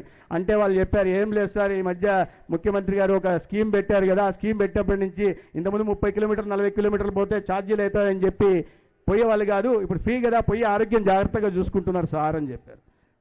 ఇంతనమ్మా అంటే మేము కూడా టైంకి ఉద్యోగాలకు వెళ్తున్నాం సార్, ఫ్రీగా కాబట్టి వస్తున్నామని. ఇంకా సౌలభ్యంగా ఉంది. చాలామంది అక్క చెల్లెళ్ళు ఉన్నారు, అమ్మని చూడాలని పాపం అందరికీ ఉంటుంది. కానీ ఎక్కడి నుంచి గుంతకల్లో అమ్మని పోయి చూసి రావాలంటే కష్టం కాబట్టి నెలకో 2 నెలలకో ఒకసారి ఛార్జీలు భారం కాబట్టి పోయేవాళ్ళు. ఇప్పుడు కావాలంటే 2-3 రోజులకు ఒకసారి పోయి అమ్మని చూసుకొని రావచ్చు. కొంతమంది అత్తను మామూలు చూస్తారని నేను అనుకోను, కానీ అత్తను కూడా చూడాలంటే కూడా అప్పుడప్పుడన్నా పోయి అత్తను చూసి రావచ్చు. చాలా మందికి పాపం తోడికోళ్ళతో సరిపోదు, ఆడపడుతో సరిపోకపోతే ఫోన్లో గొడవపడాల్సిన పరిస్థితి వచ్చేది. ఇవాళ ఎటువంటి సౌలభ్యం వచ్చిందయ్యా అంటే బస్సు ఎక్కి పోయి ఆడపడుచుతో తోడిగోడలతో గొడవపడి మళ్ళీ సాయంత్రం ఇంటికి వచ్చేయచ్చు.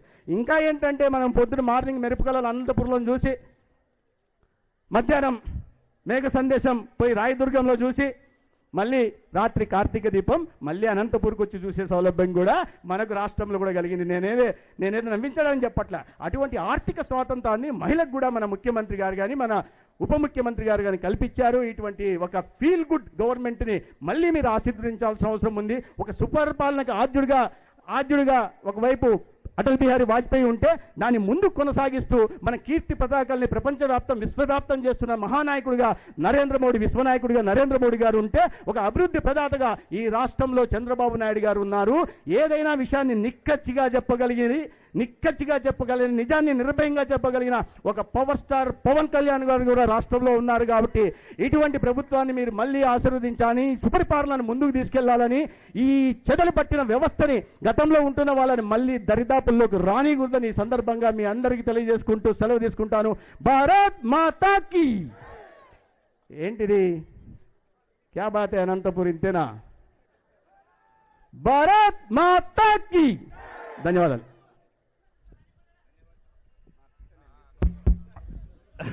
ధన్యవాదాలు.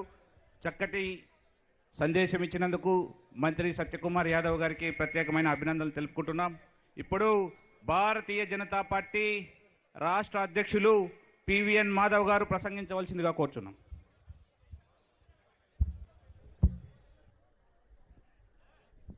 భారత్ మాతా కీ. గట్టి చెప్పండి. భారత్ మాతా కీ. మాతరం మాతరం. జోహార్ అటల్ బిహారీ వాజ్పేయి. జోహార్ అటల్ బిహారీ వాజ్పేయి. అందరికీ నమస్కారం.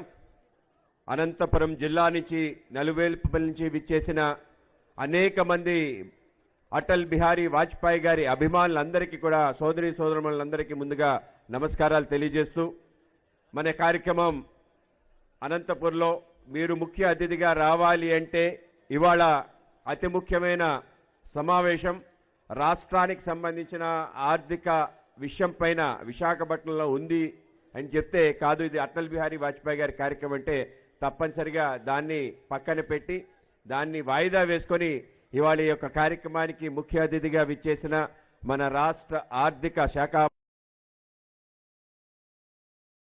మార్చులు శ్రీ పయ్యావుల కేశవ్ గారికి ముందుగా ధన్యవాదాలు తెలిసిన జిల్లా అధ్యక్షులు కొనగండ్ల రాజేష్ గారికి, అలాగే నాతో పాటు ఈ యొక్క యాత్ర మొత్తం కూడా వచ్చే విధంగా మా అందరికీ కూడా మార్గదర్శనం చేస్తున్న మా రాష్ట్ర వైద్య శాఖ మంత్రివర్యులు శ్రీ సత్యకుమార్ యాదవ్ గారికి, అలాగే ఈ అనంతపురం పార్లమెంట్ సభ్యులు శ్రీ అంబికా లక్ష్మీనారాయణ గారికి, అలాగే అనంతపురం శాసనసభ్యులు దగ్గుపాటి వెంకటేశ్వర ప్రసాద్ గారికి, అలాగే రాయదుర్గం గౌరవ శాసనసభ్యులు కాలువాయి శ్రీనివాసులు గారికి, అలాగే గుంతకల్ గౌరవ శాసనసభ్యులు గుమ్మనూరు జయరాం గారికి, అలాగే కళ్యాణదుర్గం శాసనసభ్యులు గౌరవ అలిమినేని సురేంద్ర గారికి, అలాగే మన స్వచ్ఛాంధ్ర కార్పొరేషన్ చైర్మన్ శ్రీ పట్టాభి గారికి, అలాగే మా పార్టీ రాష్ట్ర ప్రధాన కార్యదర్శి, ముఖ్యంగా ఈ యొక్క యాత్రకి కన్వీనర్గా ఉన్న శ్రీ రమేష్ నాయుడు గారికి,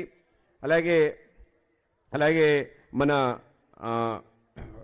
రాష్ట్ర ఉపాధ్యక్షులు కాపు రామచంద్రారెడ్డి గారికి, అలాగే దేవానంద గారికి, అలాగే ఈ కార్యక్రమానికి కర్త కర్మ మా యొక్క రాష్ట్ర కార్యదర్శి సందిరెడ్డి శ్రీనివాస్ గారికి, అలాగే పెద్దలు చిరంజీవి రెడ్డి గారికి, విష్ణువర్ధన్ రెడ్డి గారికి, అలాగే మన జనసేన పార్టీ, అలాగే ఈ యొక్క హుడా చైర్మన్ అయిన శ్రీ వరుణ్ గారికి, అలాగే తెలుగుదేశం పార్టీ అనంతపురం జిల్లా అధ్యక్షులు వెంకట శివ యాదవ్ గారికి, అలాగే వేదిక పైన ఇతర నేతలందరికీ, పత్రికా విలేకరులందరికీ కూడా నమస్కారాలు తెలియజేస్తూ, అటల్ బిహారీ వాజ్పేయి గారి శత జయంతి 100 వసంతాల క్రితం ఒక మారుమూలు గ్రామం గ్వాలియర్ దగ్గర పుట్టిన అటల్ బిహారీ వాజ్పేయి ఒక చిన్న బడిపంతుల యొక్క కుమారుడు.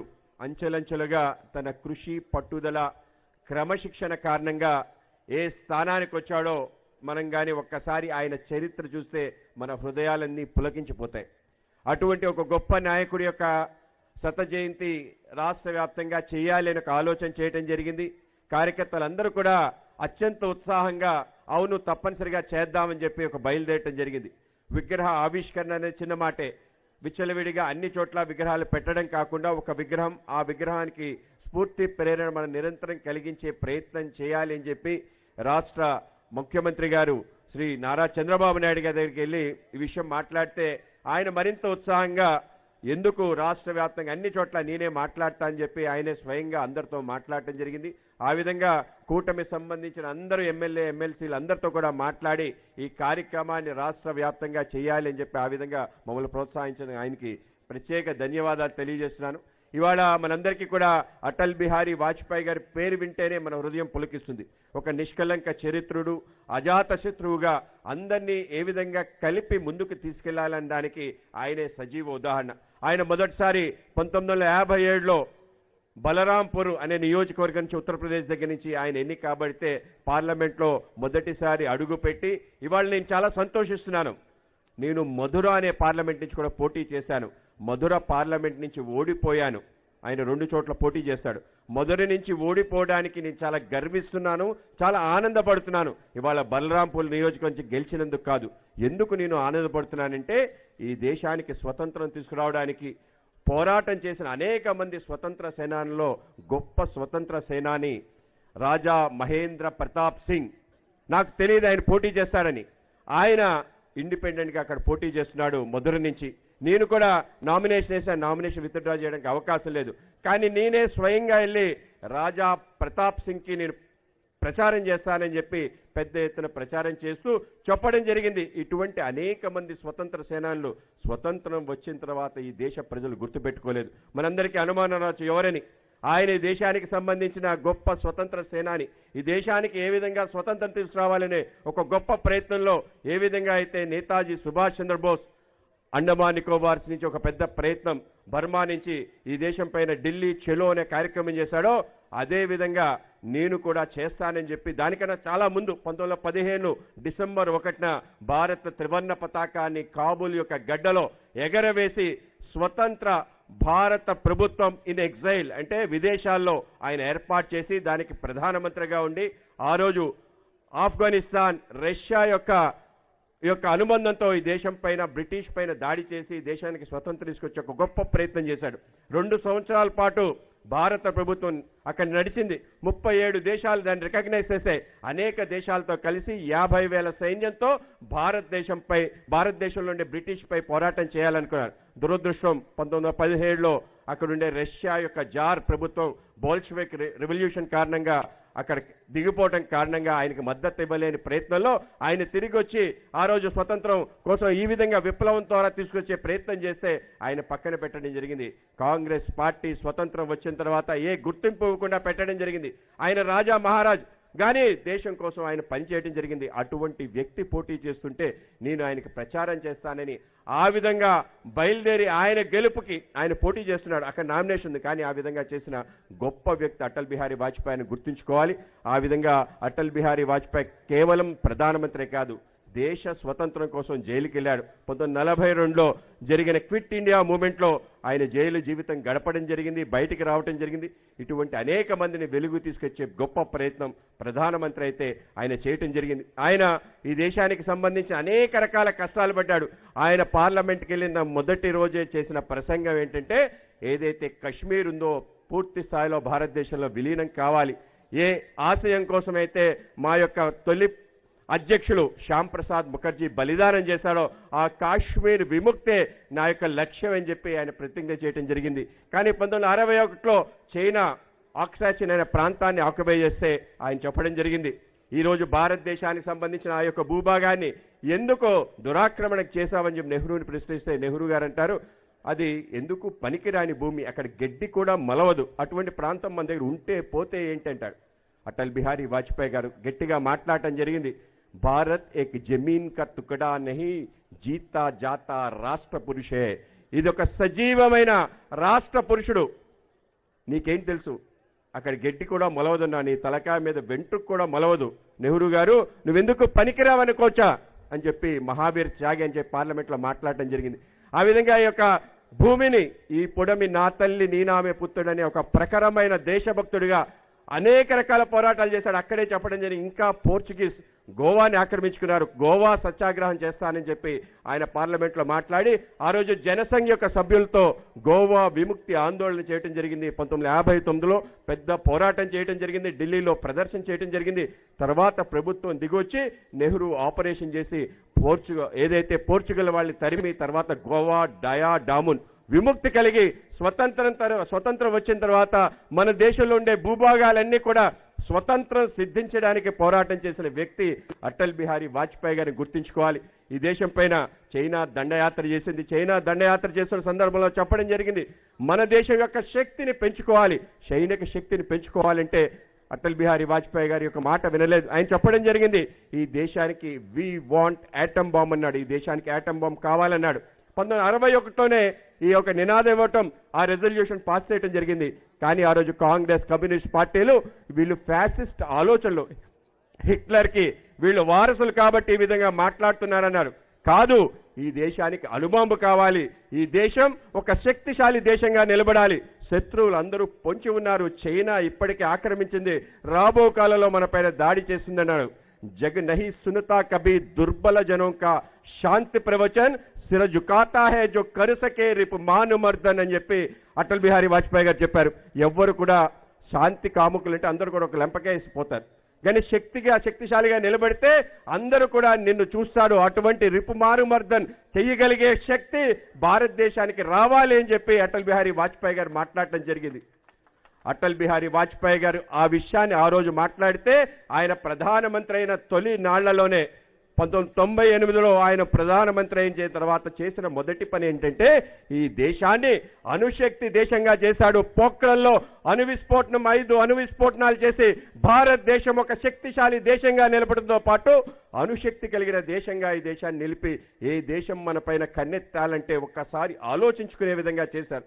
కేవలం అణువిస్ఫోటనమే కాదు, ఏ దేశ ఒత్తిడి లేకుండా మొదటిసారి వెళ్ళి నో న్యూక్లియర్ టెస్ట్, నేను ఏదైతే no nuclear bomb use treat అనే, నో ఫస్ట్ యూజ్ ట్రీట్ అనే దాని మీద సంతకం పెట్టడం జరిగింది.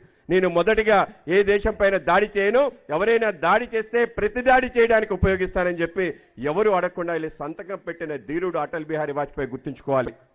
కేవలం అదే కాదు, అటల్ బిహారీ వాజ్పేయి గారు ఆ రోజు అణుబాంబు యొక్క ప్రయోగం చేస్తే ఆ రోజు అమెరికా, యూరోపియన్ యూనియన్, జపాన్ వీళ్ళందరూ కూడా దేశం పైన అనేక రకాల ఆంక్షలు పెట్టాడు. కేవలం ఆయన యొక్క రాజనీతిజ్ఞత, ఆయనకి ఇప్పటికే దౌత్యం సంబంధించిన ఆలోచన ప్రపంచం అంతా కూడా తిరిగిన అనుభవం కారణంగా ఎక్కడ అధైర్యపడలేదు, ఎవరికి దేహి క్షమాపణ చెప్పలేదు. మీరు చేసుకోండి, నేను చేసుకోవాలని చేస్తానని చెప్పి ఫార్మా కంపెనీలు ఏవి అమెరికావి ఇండియాకి రానివ్వనని చెప్పి ఆ రోజు ఆయనకి తిరిగి శాంక్షన్ పెడితే, మీరు గమనిస్తే 6 నెలల్లో మొత్తం శాంక్షన్స్ అన్ని పోయాయి. ఆ విధంగా దేశాన్ని ధైర్యంగా నిలిపిన వ్యక్తి అటల్ బిహారీ వాజ్పేయి గారిని గుర్తుంచుకోవాలి. ఇవాళ కూటమి సభ్యులందరం కలిసి ఈ యొక్క కార్యక్రమం చేయాలని చెప్పి అనుకోవటం జరిగింది. ఎందుకంటే ఆయన దేశంలో కొత్త వరవడి తీసుకురావడం జరిగింది. కాంగ్రెస్ తప్ప ఇంకొక రాష్ట్రం ఈ దేశంలో పరిపాలించడానికి అవకాశం లేదు. ఏ కాంగ్రెస్ అయితే స్వతంత్రం తీసుకొచ్చిందో ఆ కాంగ్రెస్, నెహ్రూ గారు ఏదైతే కాంగ్రెస్ నడిపిస్తున్నా రెండు ఒకటి కాదని ప్రజలకు చెప్పే ప్రయత్నం చేశాడు. కానీ నెహ్రూ గారితో పాటు మహాత్మా గాంధీ గారు, అటల్ బిహారీ వాజ్పేయి గారితో పాటు మహాత్మా గాంధీ గారు కూడా ఇద్దరు ఇదే మాట చెప్పారు. ఈరోజు మన పని అయిపోయింది, స్వతంత్రం వచ్చింది, కొత్త పార్టీని ఏర్పాటు చేసుకోవద్దామంటే నెహ్రూ గారు ఆ కాంగ్రెస్ ఈ కాంగ్రెస్ ఒకటేని ప్రజలు అనుకుంటే నన్ను నిరంతరంగా ఎన్నుకుంటారని చెప్పి ఆ విధంగా పెట్టుకోవటం, అలాగే గాంధీ యొక్క వారసులుగా ముద్ర వేసుకునే ప్రయత్నంతో ఇందిరాగాంధీ అనే పేరు పెట్టి తన కూతుర్ని ముందుకు తీసుకొచ్చే ప్రయత్నం, ఈ 2 ప్రయత్నాల కారణంగా కాంగ్రెస్ ఈ దేశాన్ని అనేక సంవత్సరాలు పరిపాలించిందనే విషయం తప్పనిసరిగా మనం గుర్తుంచుకోవాలి. ఆ విధంగా ఏదైతే కాంగ్రెస్ యొక్క కుట్రుందో, కమ్యూనిస్ట్ పార్టీలో కుట్రుందో, ఈ రెండింటిని భగ్నం చేయాలని దేశంలో కాంగ్రెస్ వ్యతిరేక ప్రభుత్వాలు రావాలని ఒక పెద్ద ప్రయత్నం చేశాడు అటల్ బిహారీ వాజ్పేయి గారు. ఆయన దేశవ్యాప్తంగా అన్ని పార్టీల్ని కలిశాడు. అందరినీ కలిసి ఆ రోజు సంయుక్త విధాయక్ దళని కూటమిని ఏర్పాటు చేసి 1962లో ఈ దేశంలో ఒక అద్భుతాన్ని సృష్టించడం జరిగింది. 2 రాష్ట్రాల్లో బీహార్, రాజస్థాన్లో మొదటిసారి కాంగ్రెస్ కి పెద్ద ఎత్తున దెబ్బ తగలడం జరిగింది. అక్కడ శాసన సభ్యులు వాళ్ళు పూర్తిగా ఓడిపోవడం జరిగింది. మొదటిసారి కాంగ్రెస్ ప్రభుత్వాలు 2 రాష్ట్రాల్లో ఏర్పాటు అయ్యాయి. దానికి ముఖ్య కారణం అటల్ బిహారీ వాజ్పేయి గారిని గుర్తుంచుకోవాలి. ఆయన దేశాని కోసం అనేక రకాల సేవలు చేయాలి. 1975లో ఈ దేశానికి అంధకారం వచ్చింది. ఇందిరాగాంధీ తన నియంతృత్వ పోకళ్ళు పెట్టరేగిపోయి నన్ను ఎవరు ఏం చేయలేదు, ఇండియా అంటే ఇందిరా, ఇందిరా అంటే ఇండియా అనే భావంతో ఈ దేశంలో ఎమర్జెన్సీ విధిస్తే 1975 ఎమర్జెన్సీ వ్యతిరేకంగా అటల్ బిహారీ వాజ్పేయి గారు పెద్ద ఎత్తున పోరాటం చేశారు. కార్యకర్తలందరినీ చెప్పారు, మనందరం జైలుకి వెళ్దాం. దేశవ్యాప్తంగా ప్రతిపక్ష నాయకులందరూ 1,00,000 మంది జైల్లో ఉన్నారు. ఆ రోజు మీడియా మాట్లాడడానికి లేదు, పేపర్లు లేవు, అన్ని కూడా బ్యాన్ చేసింది. ఆ నియంతృత్వ వ్యతిరేకంగా గట్టిగా మాట్లాడుతూ కార్యకర్తల్ని పోరాటం చేయమంది. ఆ పోరాటం కారణంగా 19 నెలల్లో ఎమర్జెన్సీ తొలగింది. ఎమర్జెన్సీ తొలగితే దేశ అవసరం, అందరం కలిసి వాళ్ళు వెళ్ళాలి, ప్రతిపక్షాలందరూ కలిసి వాళ్ళ కాంగ్రెస్ దుష్ట కాంగ్రెస్ని ఓడించాలి. ఆయన చెప్పాడు దీప్ బుజేంగే దేశకి కళ్యాణ్కే లియే. ఎప్పుడైనా ఇంట్లో శుభం జరగాలంటే మనం దీపం వెలిగిస్తాం, కానీ భారతీయ జనసంఘ యొక్క గుర్తు దీపం కనుక ఆయన చెప్పాడు మన దీపాన్ని ఆర్పుదాం. ఎందుకోసం అంటే దేశం యొక్క కళ్యాణం కోసం. ఇవాళ అన్ని ప్రతిపక్షాల పార్టీలు కలిసి మనం ఒకే పార్టీగా ఉందాం అని చెప్పి జనతా పార్టీ ఏర్పాటు చేసింది. దాంట్లో మన విలీనం అవ్వాలని అడిగారు కార్యకర్తల ముందు. చెప్తే కార్యకర్తలందరూ బాధపడ్డారు. ఇన్ని సంవత్సరాలుగా పార్టీని తీసుకొచ్చాం. 67లో భారతీయ జనతా పార్టీ 3వ అతిపెద్ద పార్టీగా ఆ రోజు పార్లమెంట్లో 35 సీట్లు వచ్చాయి. ఎందుకు మన పార్టీ వాళ్ళు ఇంకా ముందుకెళ్తుంది, ఎందుకు ఆపటన్నారు? కానీ వాజ్పేయి గారు దేశ కళ్యాణం, దేశం ముందు కనుక దానికోసం మన పార్టీ తర్వాత కాబట్టి పార్టీని విలీనం చేయడం జరిగింది. జనతా పార్టీ ప్రయోగాన్ని చేసి మొరార్జీ దేశాయిని ఆ రోజు దేశ ప్రధానమంత్రిగా చేసి దేశాన్ని తీసుకెళ్లి గొప్ప ప్రయత్నం చేశారు. అదే కార్యకర్తలందరూ కూడా కలిసి వెళ్లారు. మాకు 2 పార్లమెంట్లో 100 సీట్లు పైగా జనసంఘ్ గెలిచినా కేవలం 2 మాకు మంత్రిత్వ శాఖలు ఇవ్వడం జరిగింది. ఒకటి వాజ్పేయి, రెండోది అద్వానీ గారు. వాళ్ళిద్దరి నేతృత్వంలో ఆ రోజు పార్టీ కార్యకర్తలన్నీ కలిసి దేశం కోసం మనం ఆలోచన చేయాలని తీసుకెళ్లారు. ఆ జనతా ప్రయోగం విఫలమైంది. ఆ విఫలమైన తర్వాత చాలా బాధపడ్డారు. ఏంటి పరిస్థితి, మనం దేశం కోసం ఒక ఆలోచనతో ముందుకెళ్తే పార్టీ ఈ విధంగా అయిపోయిందంటే తిరిగి మనం కలిసి ఈ దేశానికి సంబంధించిన జాతీయతకు సంబంధించిన అంశాన్ని ముందుకు తీసుకెళ్దామని భారతీయ జనతా పార్టీగా 1980లో ఏర్పడటం జరిగింది. ఆ విధంగా భారతీయ జనతా పార్టీ కొత్త రూపంతో ప్రారంభించుకుంది. ఆ విధంగా అటల్ బిహారీ వాజ్పేయి గారు మా పార్టీకి మొదటి అధ్యక్షులుగా ఉండి దేశాన్ని ముందుకు తీసుకెళ్లిన గొప్ప నాయకుడు. ఆ విధంగా అటల్ బిహారీ వాజ్పేయి గారు 1980లో పార్టీని ముందుకు తీసుకెళ్లిన నేపథ్యంలో జరిగిన 1984 ఎన్నిక, ఇందిరాగాంధీ హత్య తర్వాత జరిగిన ఆ ఎన్నికల్లో భారతీయ జనతా పార్టీ కేవలం 2 సీట్లు గెలిచింది. మొత్తం అందరూ అంత పార్టీ ఇంత అద్భుతంగా వెళ్తున్న తరుణంలో 2 సీట్లు గెలవటం వాజ్పేయి గారు, అద్వానీ గారు ఓడిపోయారు. ఏంటి పరిస్థితి?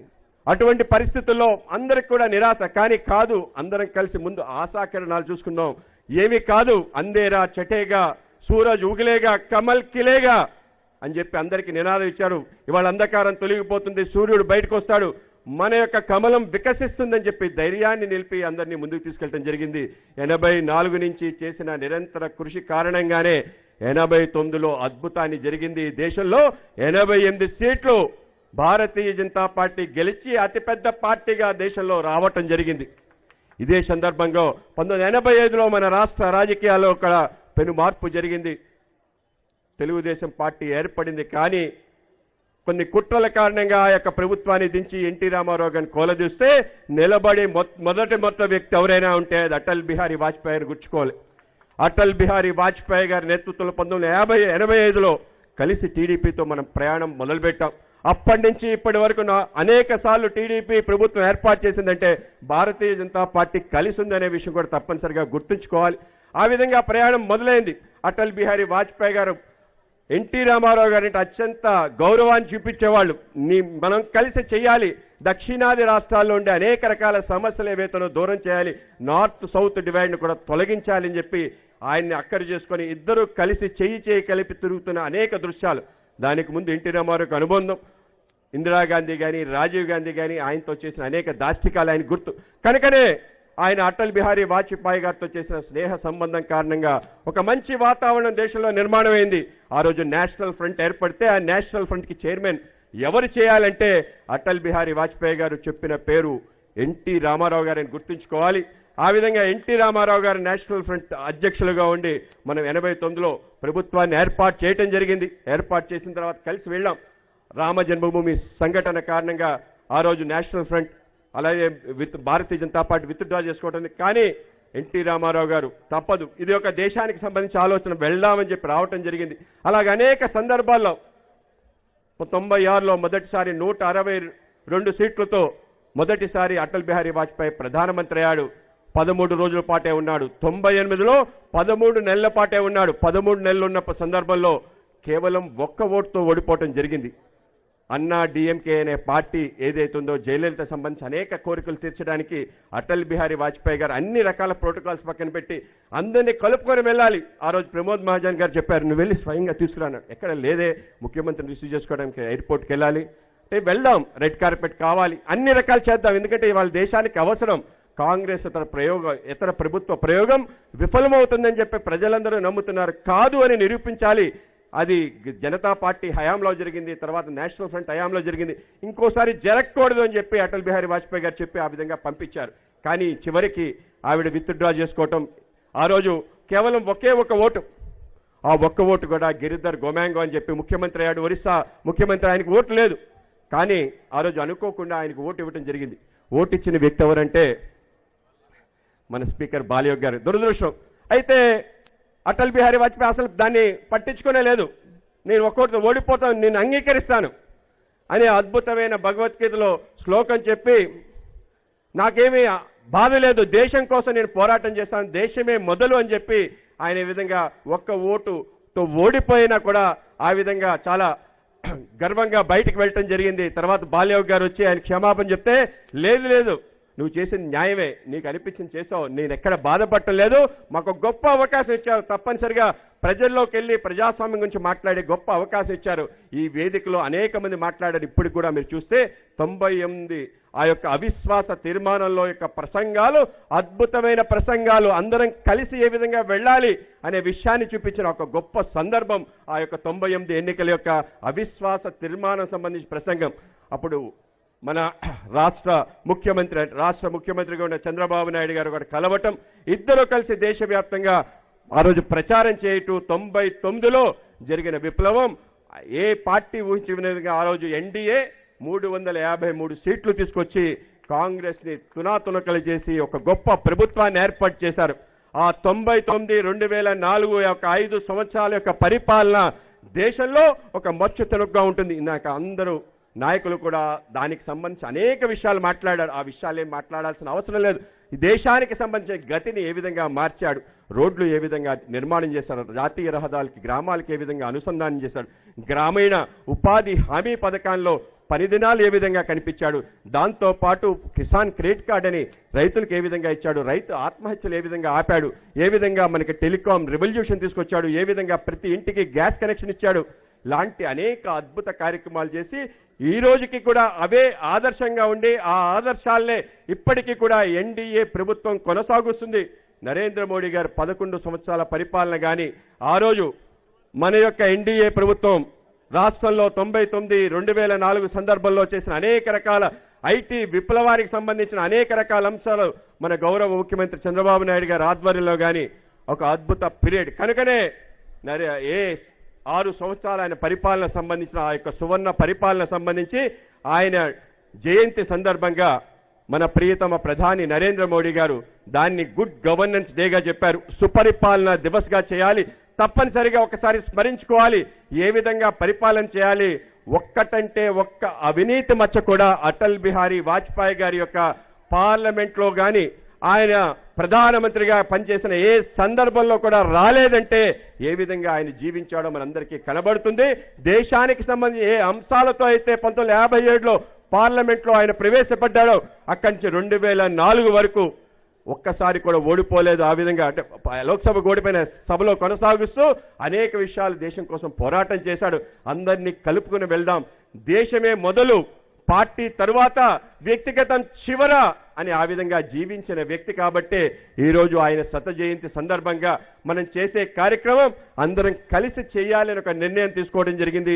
ఆ విధంగానే కలిసి వచ్చిన సోదరులు మన టీడీపీ నాయకులకి, జనసేన నాయకులకి అందరికీ కూడా ధన్యవాదాలు తెలియజేస్తూ ఒక మంచి వాతావరణం ఈ రాష్ట్రంలో నిర్మాణమైంది.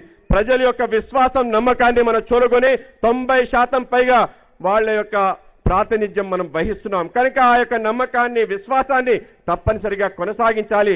ఆ విధంగా కూటమి ఆధ్వర్యంలో రాబో కాలంలో జరిగే అన్ని ఎన్నికల్లో కానీ అన్ని రకాల కార్యక్రమాల్లో కానీ అటువంటి సమైక్య స్ఫూర్తి ఏదైతుందో దాన్ని రగిల్చే విధంగా ఒక యాత్ర ఉండాలని చెప్పి ఆ యాత్ర ఉద్దేశం అదే అటల్ మోడీ యాత్ర. 11 సంవత్సరాల నరేంద్ర మోడీ గారి పరిపాలన, మన ఎన్డీఏ కూటమి సంబంధించి చంద్రబాబు నాయుడు గారి 4.2, 4.1 దానికి సంబంధించిన కార్యక్రమాలు అన్ని కలగలుపుగా సుపరిపాలన అంటే ఏంటో ప్రజలకు చూపించే ప్రయత్నమే ఈ యొక్క యాత్ర. ఈ యాత్రలో పాల్గొన్న అందరికీ కూడా ధన్యవాదాలు తెలియజేస్తూ ముగిస్తున్నాను.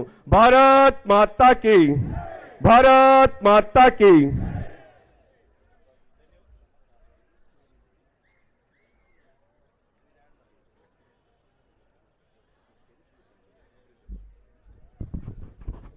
బీజేపీ రాష్ట్ర అధ్యక్షులకు ధన్యవాదాలు. చాలా చక్కగా అద్భుతంగా వివరించారు. ఇప్పుడు మనమందరం ఎదురు చూస్తున్న మన అభిమాన నాయకుడు, ముఖ్య అతిథి, రాష్ట్ర ఆర్థిక శాఖ మంత్రి శ్రీ పయ్యావుల కేశవ్ గారు ప్రసంగిస్తారు.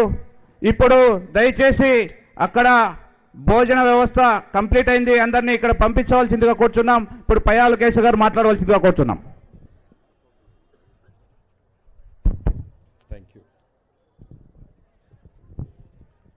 సభాధ్యక్షులు రాజేష్ గారికి, ఈనాటి అటల్ బిహారీ విగ్రహ ప్రారంభకులు శ్రీ మాధవ్ గారికి, సహచర మంత్రివర్యులకు, సహచర శాసనసభ్యులకు, విచ్చేసినటువంటి కుటుంబ సభ్యులకు, వేదికను అలంకరించిన పెద్దలకు, మీడియా మిత్రులకు హృదయపూర్వక నమస్కారం.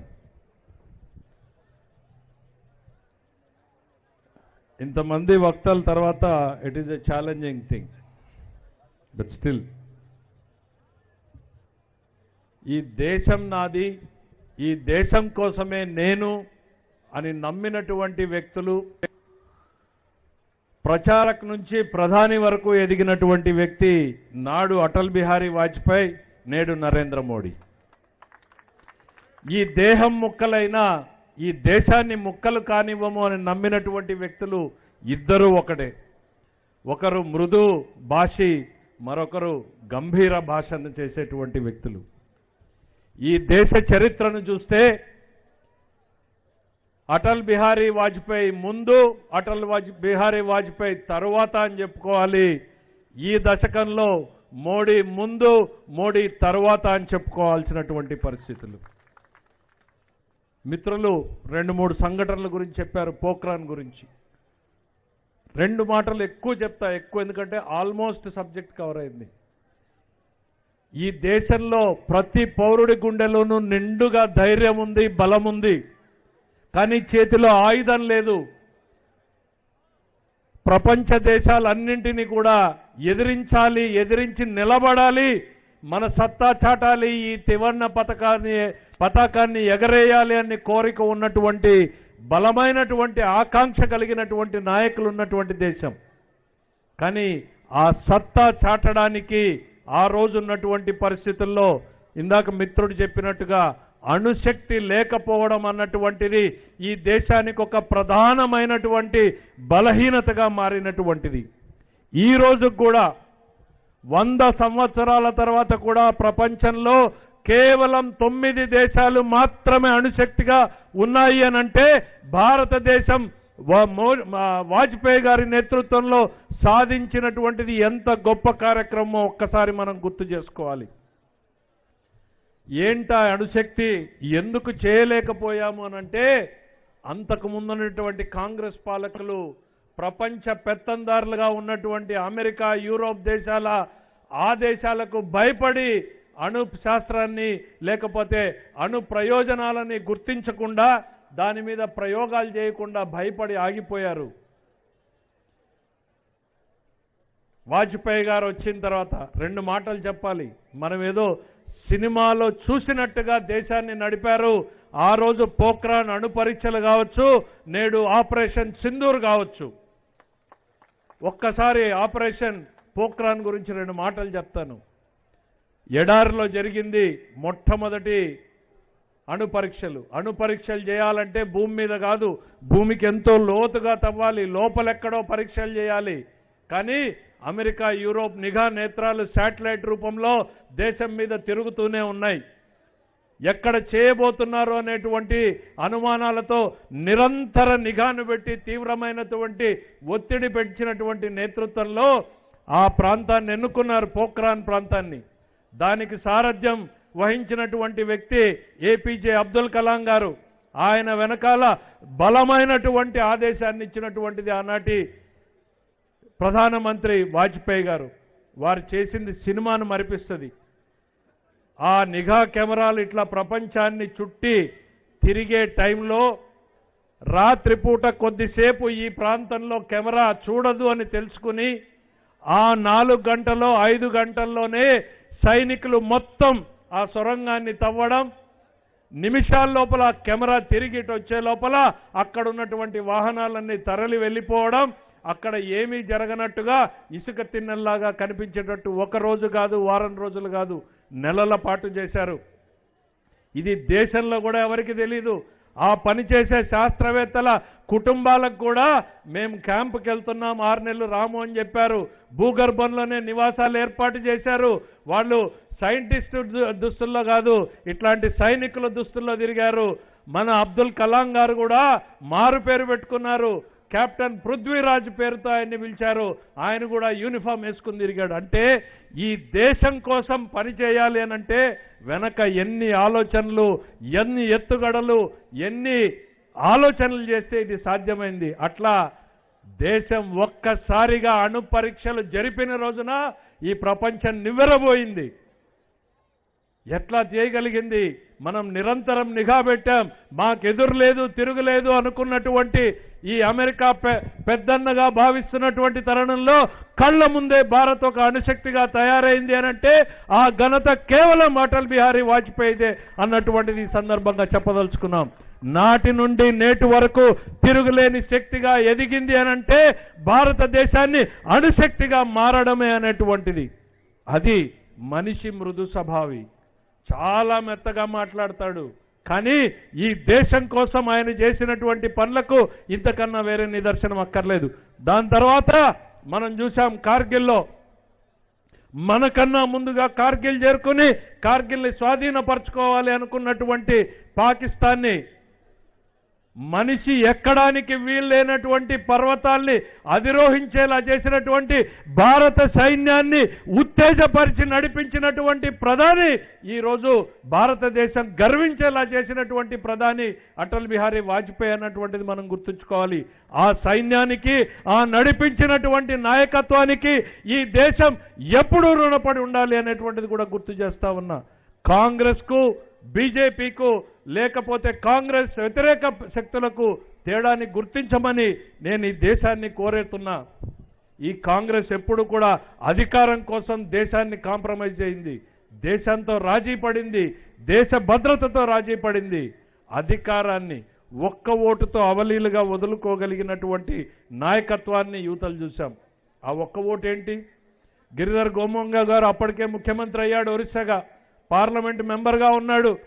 వారి పార్టీ ఆదేశాలు ఇస్తే ఇక్కడికి వచ్చి ముఖ్యమంత్రి అయ్యాడు.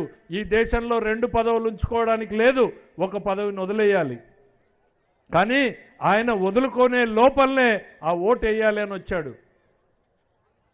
ఆయన ఆ రోజుకి సభ్యుడిగా ఉన్నాడు కాబట్టి ఓటు వేయనివ్వండి అని ఆలోచనతో బాలియోగ్ గారు చెప్తే ప్రధానమంత్రిగా ఉన్న ఏ ఒక్క నిమిషం కూడా ఒత్తిడి పెట్టలేదు.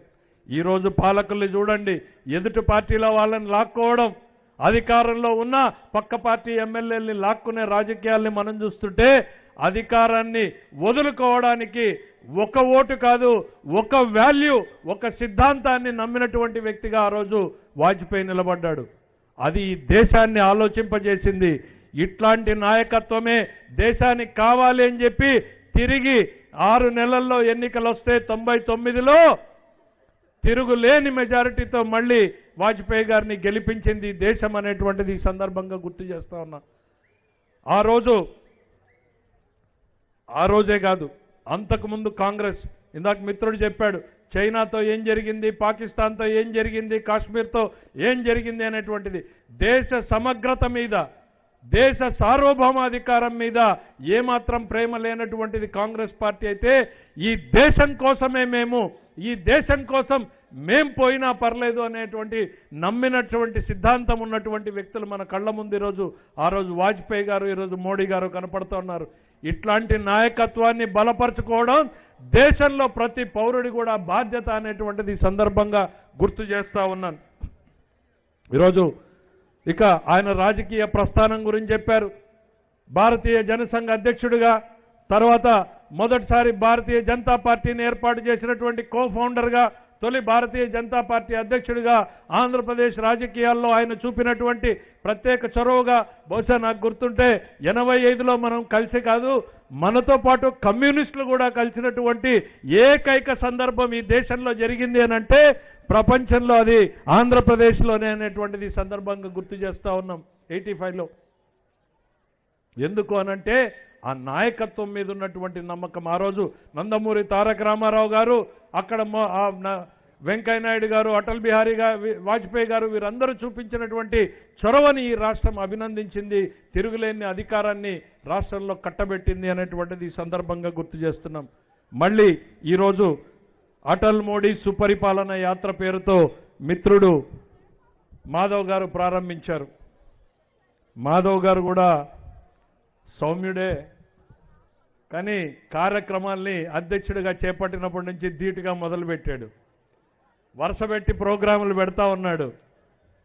కూటమి కూడా చురుగ్గా ఉండాలి అనేటువంటి ఉద్దేశంతోనే ఇవాళ మా పార్టీ అధ్యక్షుడు చంద్రబాబు నాయుడు గారిని ఆయన సంప్రదిస్తే వారు ఆదేశించారు, ఇది అటల్ బిహారీ వాజ్పేయి బీజేపీ ఒక్కడికే కాదు, ఈ దేశ సంపద ఆయన్ని గౌరవించుకోవాల్సినటువంటి బాధ్యత మనందరిది అని చెప్పి ప్రతి ఒక్కరూ పాల్గొనండి అని చెప్పారు. ఈరోజు ప్రతిపక్షంలో ఉన్న వాళ్ళు కలలు కంటున్నారు, ఈ కూటమిలో చీలికలు తేవాలని, ఈ కూటమిలో కులాల పేరుతోటి ప్రాంతాల పేరుతోటి విభేదాలు సృష్టించాలని. ఆ కలలుగానే మిగులుతాయని చెప్తా ఉన్నాం. ఎందుకు అనంటే కూటమి ఇవాళ బ్రహ్మాండంగా కలిసి ఉంది అనడానికి ఈ వేదికనే మీ అందరికీ కళ్ళ ముందు కనపడేటువంటి సజీవ సాక్ష్యం అనేటువంటిది చెప్తా ఉన్నాం.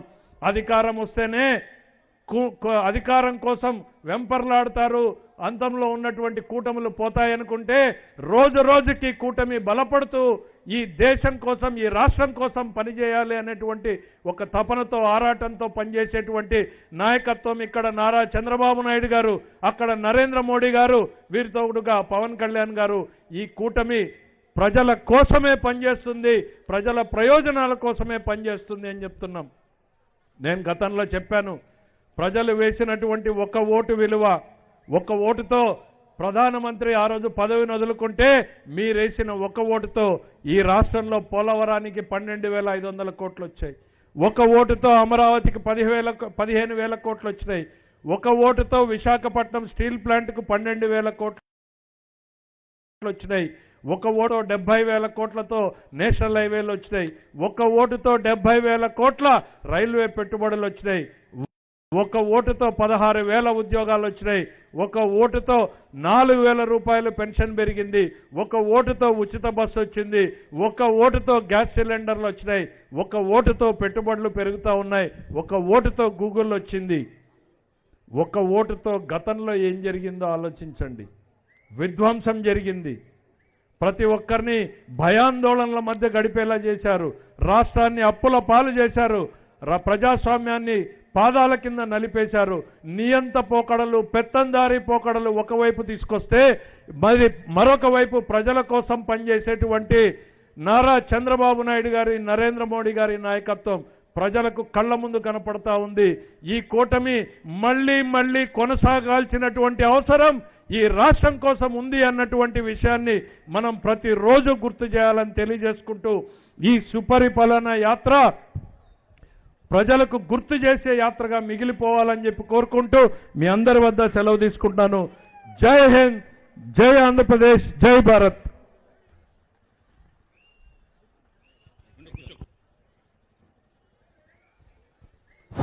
ఇప్పుడు వాజ్పేయి గారి వచ్చిన అతిథులకు అలాగే కూర్చోవాలి. అందరికీ రాష్ట్ర అధ్యక్షులు పివిఎన్ మాధవ్ గారు వాజ్పేయి మెమోటోస్ అందరికీ అందజేస్తారు ఒక్కొక్కరికి. ఇప్పుడు ముఖ్య అతిథి మన ఆర్థిక శాఖ మంత్రి పయ్యావుల కేశవ్ గారికి అందిస్తున్నారు.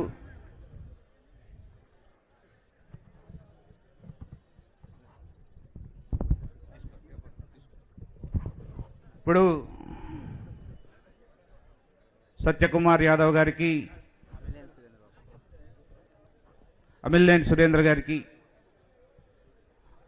కళ్యాణదుర్గం ఎమ్మెల్యే,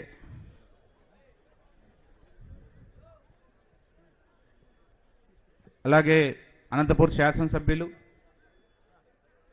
దగ్గుపాటి వెంకటేశ్వర ప్రసాద్ గారికి అందజేస్తున్నారు. అలాగే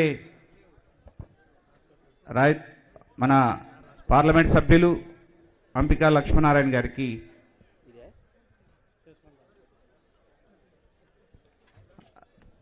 అలాగే ఇప్పుడు కాలువ శ్రీనివాసులు గారికి మరియు గుంతకల్ ఎమ్మెల్యే గుమ్మనూరు జయరాం గారికి.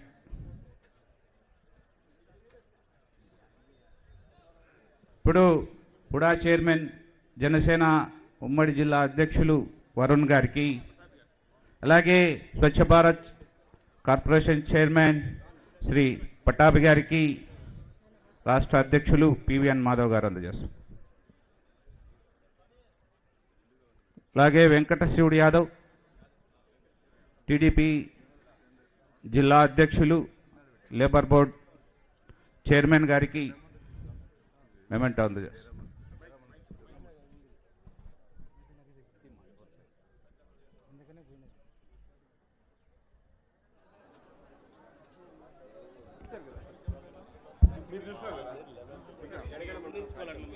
అందరూ కూర్చోండి.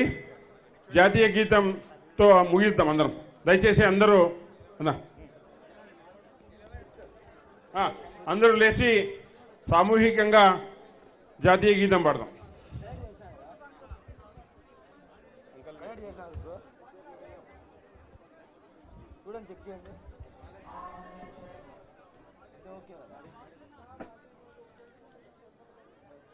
స్టార్ట్ చేయండి మా స్టార్ట్ చేయండి.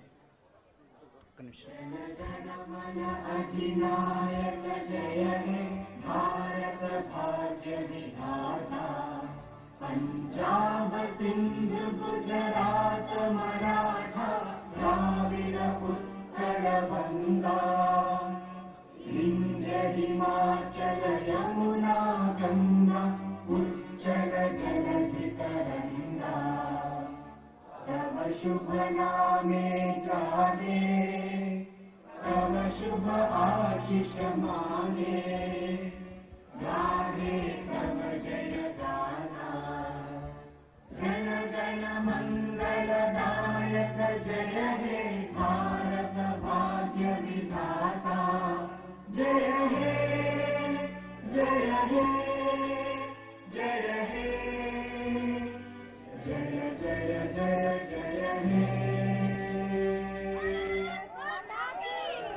भारत माता की, भारत माता की।